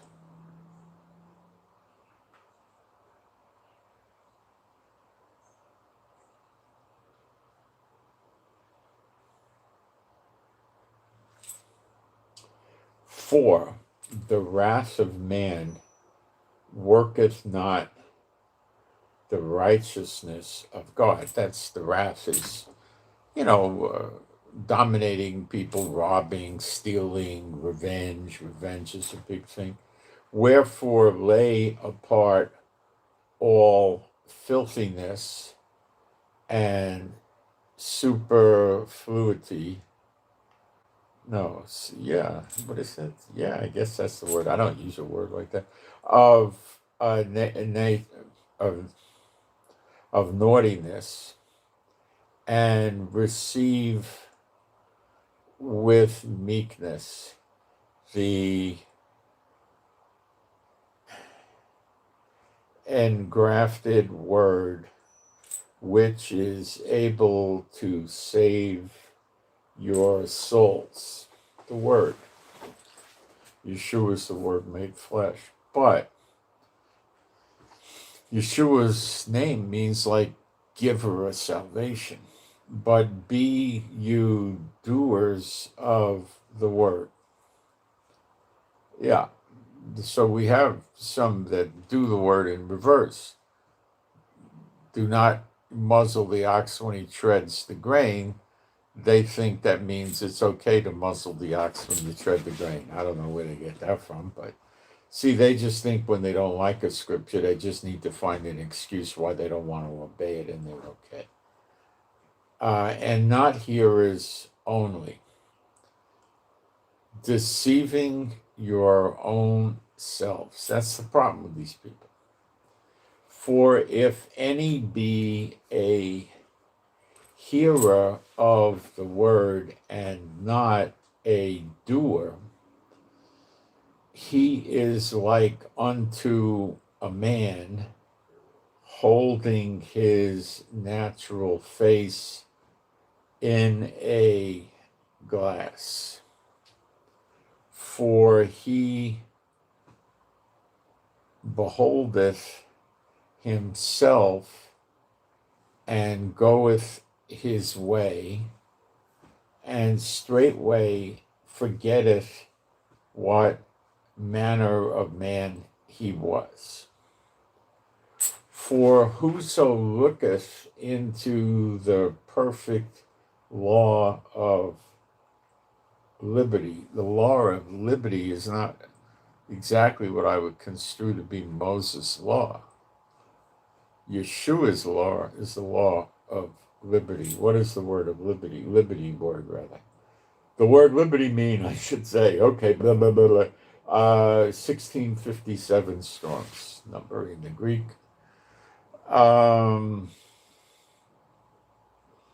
Freedom.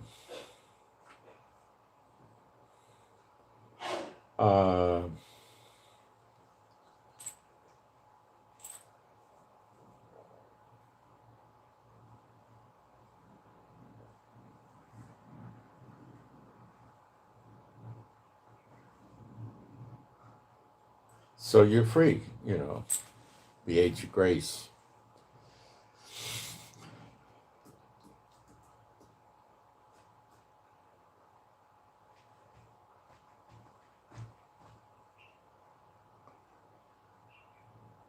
So let me go back to verse 25.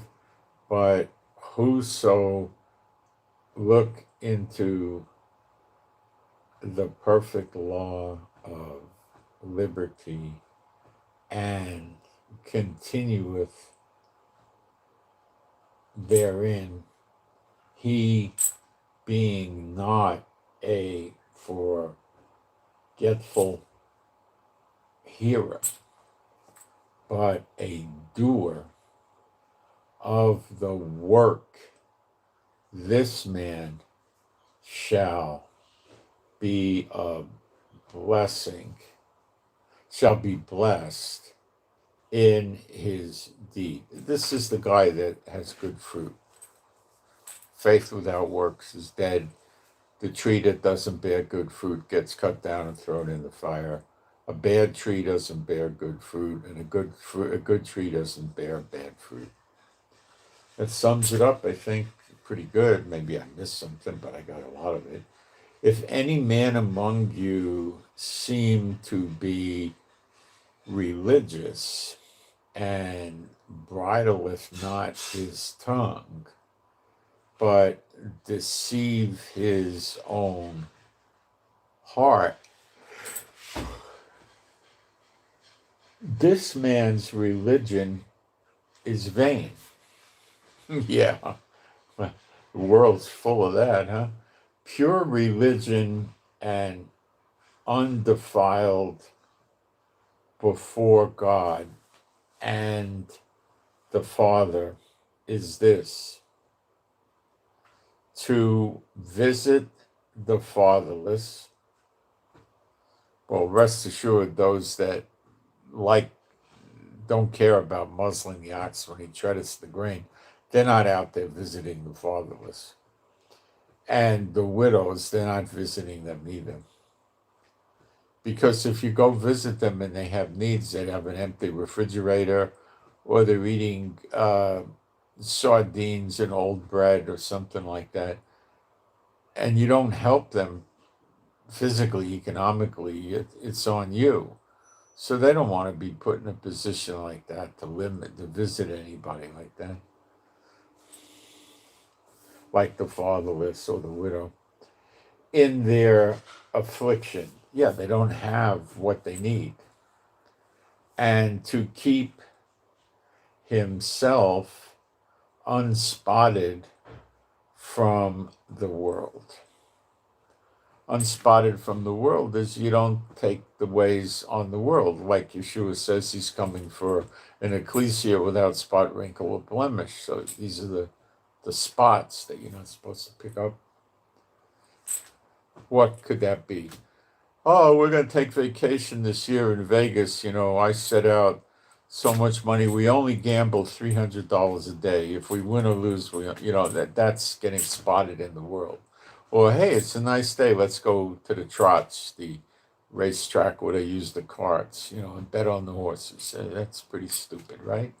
Or, hey, they got at the county fair, they got a beer tasting thing, or they got a scotch tasting thing. Let's go out there and get crocked.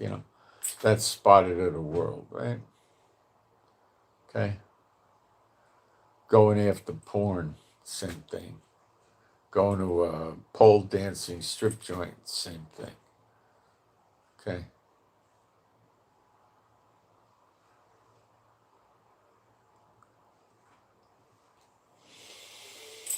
Okay, let's proceed to chapter 2.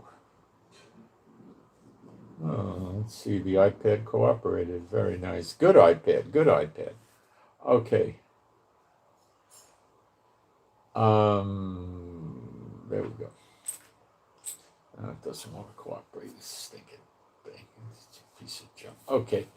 My brethren have not the faith of, what's wrong with the language here?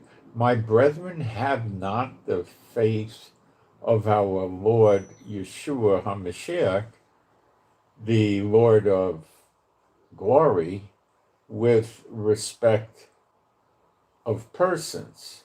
For if there come unto you, unto your assembly, is that word kehila? Oh, it's in the Greek. I can't work with Greek. I can't stand it. Assembly, your congregation, or your kehila, a man in goodly apparel. Yeah, I got a good sweatshirt. Does that count? It's got the fleece inside, Assembly, a man with a gold ring. I don't have that. And goodly apparel. I got Wrangler jeans. Does that count? And these are Amazon suspenders. You can wear these against your skin. They're luxury suspenders. They were soft, No, I don't think we constitute. Okay. In goodly apparel, and there come in also a poor man in vile raiment. I don't know if I have vile raiment, but I'll go with poor man.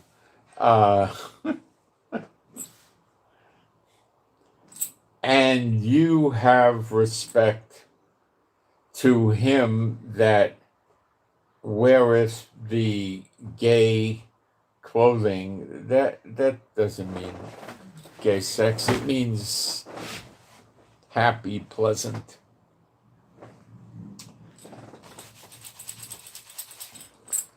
And say, I banged my leg on the desk, and say unto him, sit thou here in a good place, and say to the poor, stand thou there, at the back or something, sit here under my footstool or something like. Okay, so you're playing favoritism to the rich guy, and you can't do that. You got to worry about all. Now, you don't ignore the rich guy. If the rich guy needs help, you help. You got to give to all equally. Are you not then partial in yourselves and are become judges of evil thoughts, judges of evil thoughts? Hearken, my beloved. Now, evil thoughts are going to lead to evil behavior if you don't knock it off.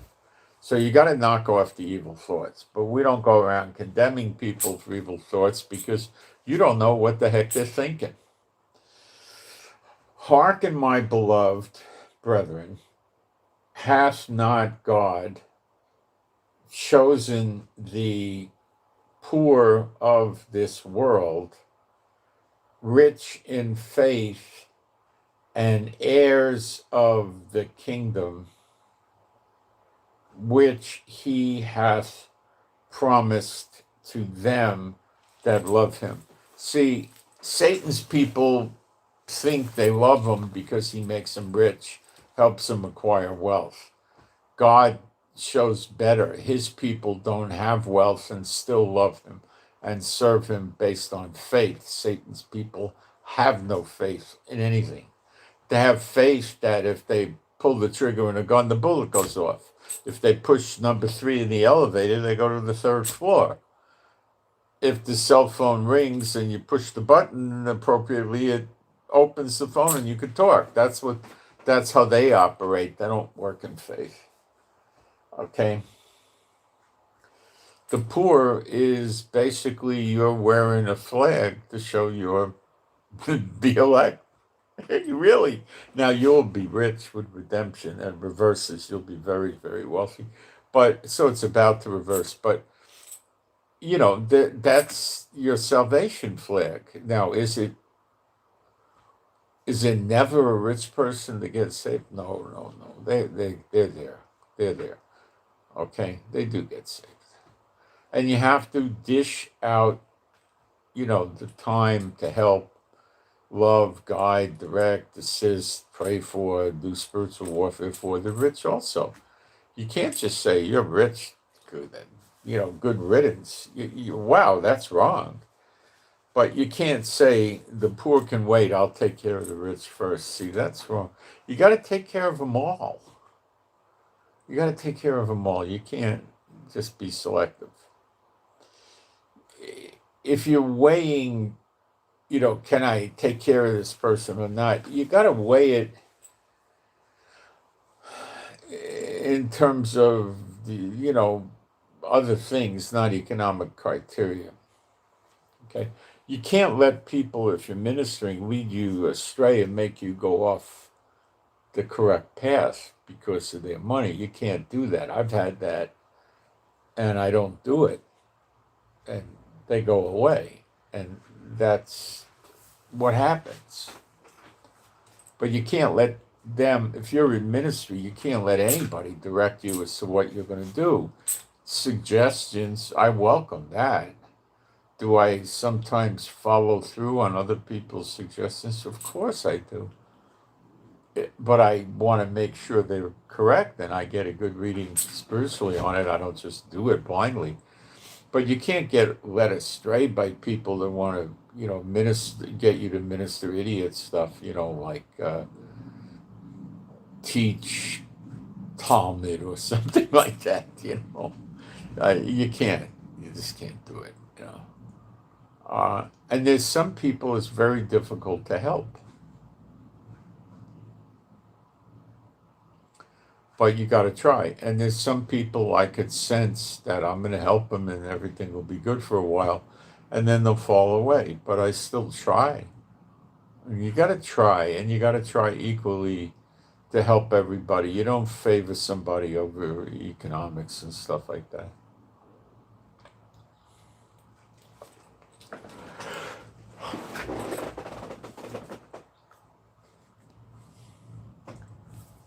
And you also can't go overboard to help the poor if they try to take from you more, not money, more what you can give, time and all that. There's people that can just bleed you dry. You got to judge and you give them enough, what they need, but you can't let them drain you. Then you can't help others. You got to balance. You'll grow into it. The Lord will get you there. Don't worry.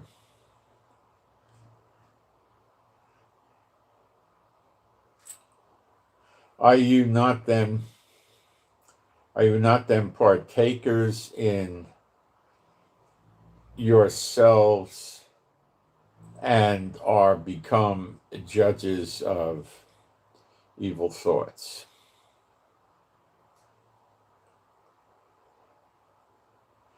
Hearken, my beloved, that's to the believers, my beloved brethren, hath not God chosen the poor of this world, rich in faith and heirs of the kingdom, which he hath promised to them that love him? So you got to be pretty used to dealing with the poor, because that's the bulk of who you're going to be dealing with. But that's okay. It's fun. It works well.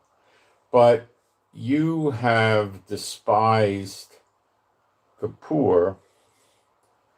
Do not rich men oppress you and draw you before the judgment seat? That's what the rich do. They drag you into court to get money from you. Do not they blaspheme the worthy name by the which you are called? A lot of the Satan bots try to give Yeshua a bad name by doing evil things openly to give him a bad name, because people have a tendency to believe they're really believers. It's sad. If you fulfill the royal law accompanying to the scripture, thou shalt love thy neighbor as thyself, you do well. That's not what goes on in Israel. I would guess two-thirds don't behave correctly towards their neighbors. Now, where did I get that number from? Zechariah 13, 8, and 9? But if you have respect to persons, we would say respect of persons, I guess. Respect to persons, you commit sin and are convinced of the law,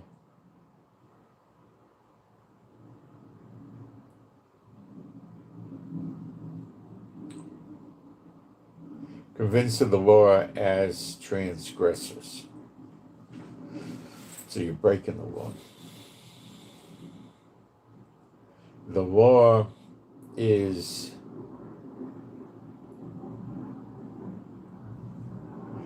as transgressors. Okay.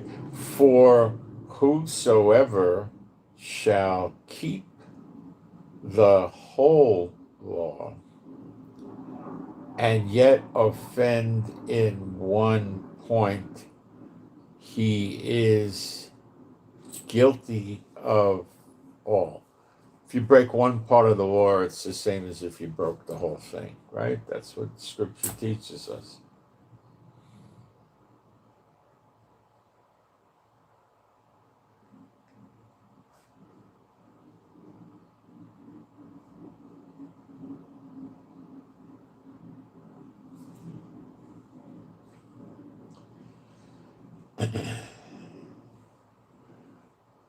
For he that said, do not commit adultery, said also, do not kill.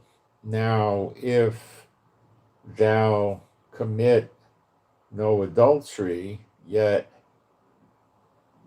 if thou kill, thou art become a transgressor of all the laws. So Galatians 5:19-21 says you're not supposed to do variance, which is different doctrinal statements, and seditions, which is divisions, denominations, or murder or kill or get drunk. So if you do the denominations, the divisions, it's the same thing as if you were murdering, because you break all the law. Galatians 5:19-21 is law.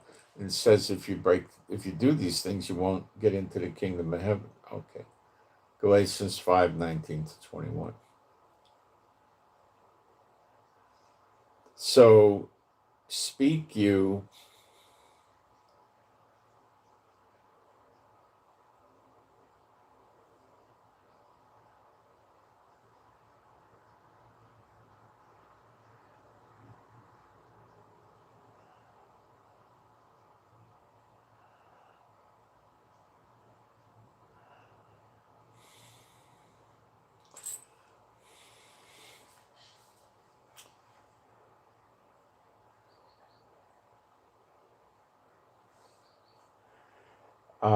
speak you, and so do as they that shall be judged by the law of liberty. It's the law of liberty, not Moses' law.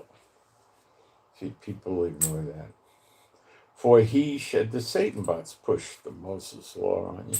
For he shall have judgment without mercy that hath showed no mercy, and mercy rejoiceth against judgment. And that's where the Satan bots are going to get slammed. You'll see it, because they don't show mercy. What doth it profit, my brethren, though a man say he hath faith and have not works? Can faith save him? Now we're on verse 15, James 2. If a brother or sister be naked and destitute or for daily food, and one of you say unto them, depart in peace, be you warmed and be filled, notwithstanding you give them not those things which are needful to the body, what doth it profit? See, what you're talking about here, what does it profit? That's why the rich aren't going to go. That's why the ones that want to muzzle the ox when he treads the grain aren't going to go visit the poor and the widow and stuff like that and the orphans, because they're going to have needs. So they just avoid it. So they become couch potato Bible students. They bear no fruit, but they try to absorb the knowledge. They can't really, but they don't know that. Even so, faith, if it hath not works, is dead, being alone. Okay, faith without works is dead. That's it. You got to bear good fruit. The couch potatoes that want to muzzle the ox and not help anybody, they don't bear good fruit. They might have faith, a little bit or something, but some faith, but not enough to do works or bear good fruit. No. Yea, a man may say, thou hast faith, and I have works. Show me thy faith without thy works, and I will show thee my faith by my works.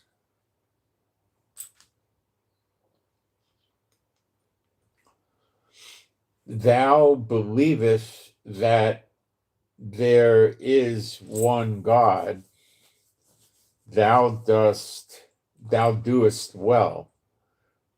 The devils also believe and tremble. You see, and what does the church teach you? Well, if you know Yeshua is the Messiah, you're saved.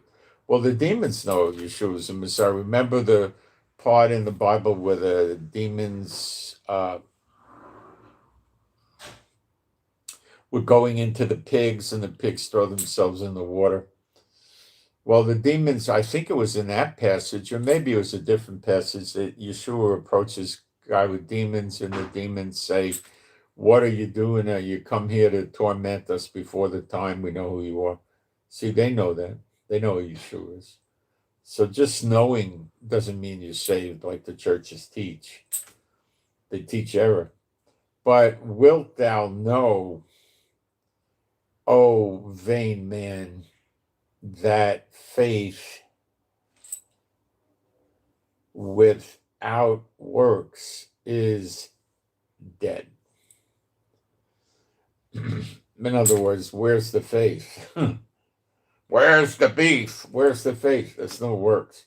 Was not Abraham, our father, justified by works when he had offered Isaac, or Yitzhak is actually, it's Abraham and Yitzhak are the correct words. But anyway, Yitzhak or Isaac, his son, upon the altar.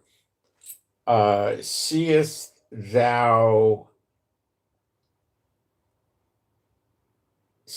how faith wrought with his works, and by works was faith made perfect?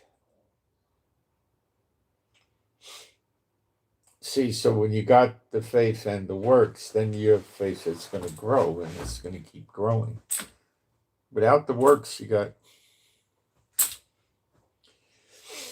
And the scripture was fulfilled, which saith,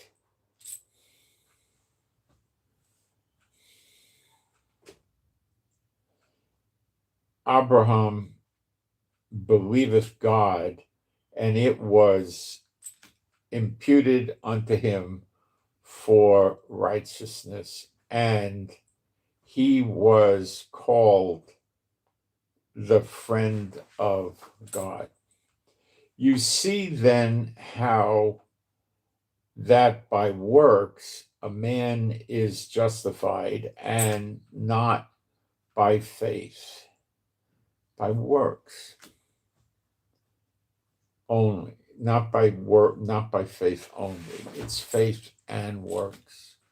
Likewise, also, was not Rahab, the harlot, the whore,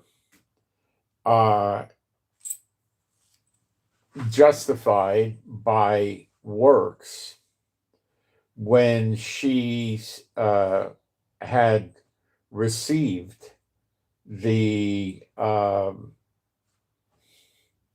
messengers of Israel, and had sent them out another way? For as the body without the spirit is dead. See, so when your spirit leaves your body dies. Your spirit keeps it alive. When your spirit goes, your spirit is still your spirit, but the body kicks off. It dies. Okay. So faith without works is dead also. Okay.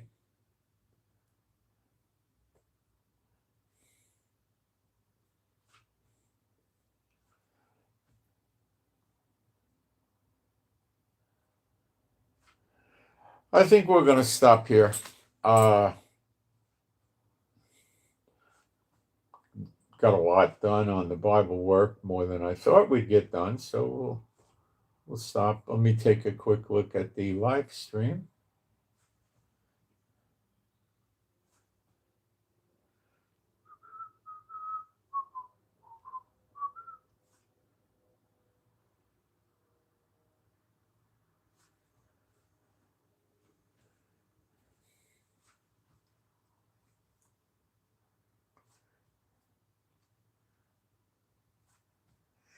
Let's see if we got questions or anything.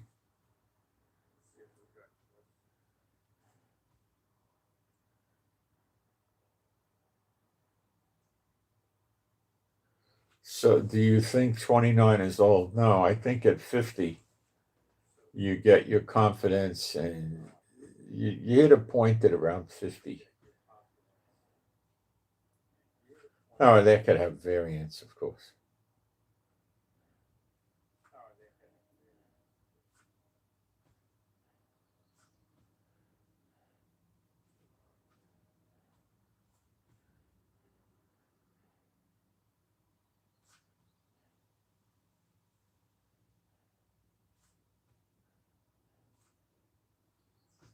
Well, okay, I guess I'll get a prayer out for everybody with some spiritual warfare. Please pray that we don't get that much rain, guys. Please. The house just started to get warm. The houses are concrete floors with tile, concrete roofs with tile, walls out of concrete. And when it rains, the concrete gets all wet and cold. And oh, that's just, it's rough on my wife recovering from the stroke, and it's rough on everybody. The only one who doesn't find it rough is a long-haired dog. They like it. For them, it's about right, but everybody else, it's not. So, anyway, I haven't seen us have a straight week of rain in a long time. It's horrible to try to get through that. It really is. The house gets so cold, and then your fingers get, that from being cold all the time, and you got to run heaters. Oh, it's terrible. All right. We have prayed before for better weather, and God honors it. Just pray for my area. Maybe that would work better. Okay. So, my Heavenly Father Jehovah, I pray for me and my wife and all the true believers in the household. So we have your strength and stamina and endurance, and we have your healing and recuperative power flowing through us, healing anything and everything that needs to be healed all the time. And I pray for us and our animals and pets that we be safe and secure and happy, healthy, and whole. And I pray that if we need finances, we have them and then some extra. And I pray that if we need a job, we get a good job that suits our needs and works out well, a good job. Pray if we have a business and we need clients and customers, we get that. I pray we have a greater and deeper interpretation and sense of the Bible, understanding of the Bible, knowledge of the Bible. I pray for the peace of Jerusalem. And I pray that I do better videos. And I pray we get a quick, swift victory in this war so we could go back to more of a relaxing situation in Israel. It's far from relaxing. It's a problem. Like, I can't get things done with the public and private welfare stuff I'm in the process of working on, it stopped because people aren't going to work. They're working from home. It all came to an end. So it's probably not going to light up again until the missiles stop. And that's a problem. These are the things I'm talking about when I say stress. There's goods in the stores that aren't really there. You want certain things in the store, it's not there. They run out of stuff. Ships are coming in pretty regular, though, into Haifa, and Ashdod and all that. We're getting ships. So Jaffa, we're getting the ships in. What else?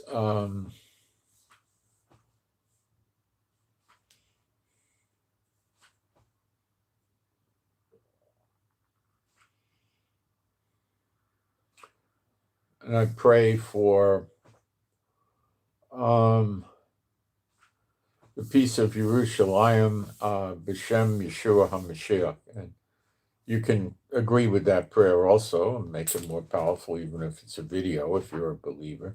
And I'll do some spiritual warfare for us, which I think helps everybody. Or it's definitely helps some people. Some people likely don't need it, although they might. I don't know. Witchcraft doesn't normally work on believers. What is it in the Proverbs? It says words to the effect that an undeserved curse will not come, or an unwarranted curse. So in other words, if you're not in sin and giving place to the devil and they try to do a curse or witchcraft on you, it doesn't work. Okay, so B'Shem Yeshua HaMashiach, I loose from all the true believers and their households any witchcraft or sorcery, targeting them, their animals and pets, anything they own, possess, or control, or me and my wife. And it's all cast null and void for all time. It shall never return again. B'Shem Yeshua HaMashiach, and you can agree with that.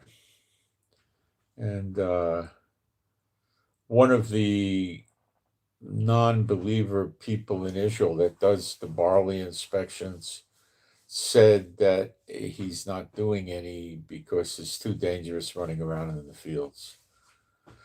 My suspicions is he went to ye old friendly rabbi and the rabbi said don't go, but I could be wrong.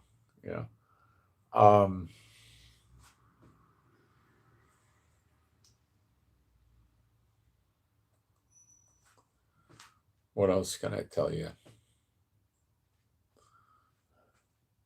I'm trying to get this. I can't understand what's wrong here. I'm trying to get this store I use as a drugstore that has a lot of things that I use, like soaps for hands, shampoo, paper towels, the good ones, toilet paper, the good ones, things like that. And I can't make it work. I'm online and I put all my information in. I put it in English, doesn't work. I put it in Hebrew, it doesn't work. I can't get it to work. So I can't put the credit card in there. Because I can't get it to log in my name and address. So I can't get an order. So please pray I can get the drugstore working again so I can order things. I'll pray you can agree. My Heavenly Father, Jehovah, I pray that I could get these orders going again with the drugstore. I'm unable to get it done through that. I can get it to take my name and address and credit card and place orders again online. I pray this to you, my Heavenly Father, B'Shem Yeshua HaMashiach. I find I do better when I ask you guys to, please agree with that if you're a believer. I find I do better when I ask you guys to agree with me than I do by myself. It's humbling and it's good and I like it and I'm glad you agree with it and it works and I don't mind it. I started using a less warm blanket for 2 nights, maybe 3 nights. Now I got to go back to my big, thick, heavy guy because it's going to start getting colder again at night.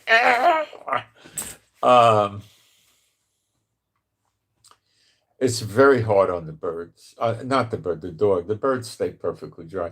The dogs, because some of the yard gets wet and soggy, and then if we let them out, then they get out there and say, "Oh, this is soft. Dig, dig, dig, dig." Oh gosh! And then you basically have to wash their feet, or you got little paw prints all over the house, and then you start stepping in mud, and your house looks like, Duck Dynasty or something. You don't want that. The dogs aren't to blame. They don't know any better. You know. Uh, we really like our dogs. They don't, when they come in the house, they're very polite and respectful. Once in a while, mommy starts acting up with the other one, Beulah, but it just gets to like she gives her the stink eye or looks at her. It doesn't get to growling or anything like that. So we don't care about that stuff.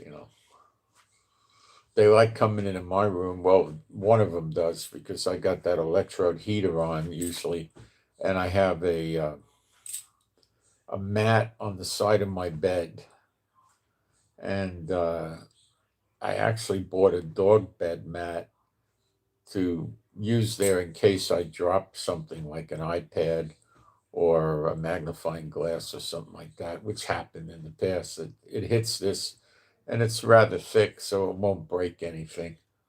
But when you stand on it, it's like you get wobbly because it's so thick, and you gotta watch that. It's like it's not like a carpet. It's a weird feeling. Your carpets are easy. This is something else. I don't know what it is, but anyway, the dogs like laying on it, so they come in and lay there.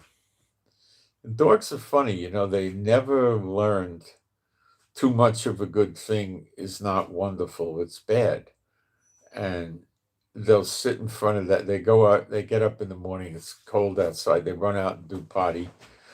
They come in a few minutes and you put your hand on them and pet them and you feel the cold on their fur, right? But that's not their skin, that's their fur. So then they lay down on the dog bed in front of the heater and they get hot. I mean, you touch their fur and it's not hot, but it's quite warm. I don't know. They just want to keep getting more and more. I don't. They don't have a shut-off valve. I'm glad they don't like liquor, or they'd be alcoholics. But they will. Dogs will overeat. Cats won't. You won't get a cat. Cat will walk away. I used to have two Maine Coons, and every now and then I'd give them a can of tuna or salmon. It's a treat. So I'd put it in a bowl. They had a food um, bowls. They had a dry food where we always kept it full. They had water, and then we'd put wet food out there. What was it? Twice a day, I think. I think. And they would come eat out of the same bowl. They were pretty good about sharing. So I remember one time one of them ate the tuna and got full and then runs upstairs because the other one didn't know anything was going on and runs upstairs and goes over to him and puts his mouth in front of the other cat so the cat could smell the tuna. And the cat goes, like the Flash. It runs right down to that tuna and chows down. That's how they communicate. They liked each other. They were actually litter mates, and they actually liked each other, so they got along pretty good. They didn't have any problems, but don't have cats now. It wouldn't work with birds and dogs. It wouldn't be a good thing. It'd be a problematic problem. If you got a kitten and you got a puppy and they grow up together, you got an excellent chance of them being okay. Now, it depends on what kind of dog you got and, stuff like that. But I always like the Maine Coons. They're great cats. They're fantastic. They're big cats and they're strong. They're really strong. They get like dog strength. And they're very gentle. They very, very they tolerate children. Really no problem with children. And they're real nice, and they'll cuddle with you and all this stuff. They got a nasty habit though. Cuddle with you sometimes. If they get in the bed, they're not going to sleep next to you. They're going to try to get elevated over you. That's just the way they are. I suppose you could get one of those houses they sell in pet stores, like a tree. It's like on a round pole with carpet on it, and up at the top, about 6, 7 feet up in the air, there's a little house they can go in. So they climb up and they get into the house, and then they can climb down because they grip the carpet. So you could probably get them one of those things, and they would probably sleep up there. But usually that's a one cat show. One cat goes in there. He's not letting the other one in the house. That's part of the game. So you'd probably have to get two of them. So it'd be impossible for one to keep the other out of the house. Because there'd always be another house. I used to like to take little cardboard boxes and make flaps out of the cardboard, like holes in it. And the cat would go in the box, and I'd take a pencil and rub it by the hole, and he'd stick his hand out and try to kill the pencil. They love that. They could play that for a long time with you. They love those games. Their games are rather simple. They don't get into complicated games. Giving them a bath used to take 3 people to bathe those guys. They're so strong. It took three people. And we used to put the rubber mat, use the kitchen sink and give them the rubber mat to hold on to so they wouldn't slip and think they were going to fall under the water. It would still take 3. So we used to rush it. We'd use the soap for the shampoo for the cat, and use the squirter hose and get them wet and shampoo them, and then rinse them off real good so you got all the shampoo off. And then we'd shut the water off and then start taking towels to dry them, like 3 or 4 towels. And then we'd use a hair dryer. And then they'd smell great. They'd be clean. It was great, They'd clean themselves pretty good anyway. But we used to do that for fleas. We don't get fleas here in Israel. I don't notice them. I don't know what they did. I guess once upon a time they eradicated the daylights out of the fleas. I don't know what they did. You can't have cockroach problems, though, that you can get. We stay on top of it here, but you got to stay on top of it. All right, so that's what I got for now. And thank you for praying for my weather, and many of you are praying for our safety here, my wife and me. Thank you for that. We do appreciate it, and I'm telling you, it takes its toll. It just wears you out. It's everything in the country changes, and government people don't go to work, schools can close, and you have trouble getting shipments in, and they start running out of things in the stores, and it gets annoying, guys. It really wears you down. Like, I'm going to buy some more dry food for the dogs probably today, so we don't get into, and I have a 10-kilo bag as backup now. I'm probably going to get another one just in case something gets hard for them to bring it in.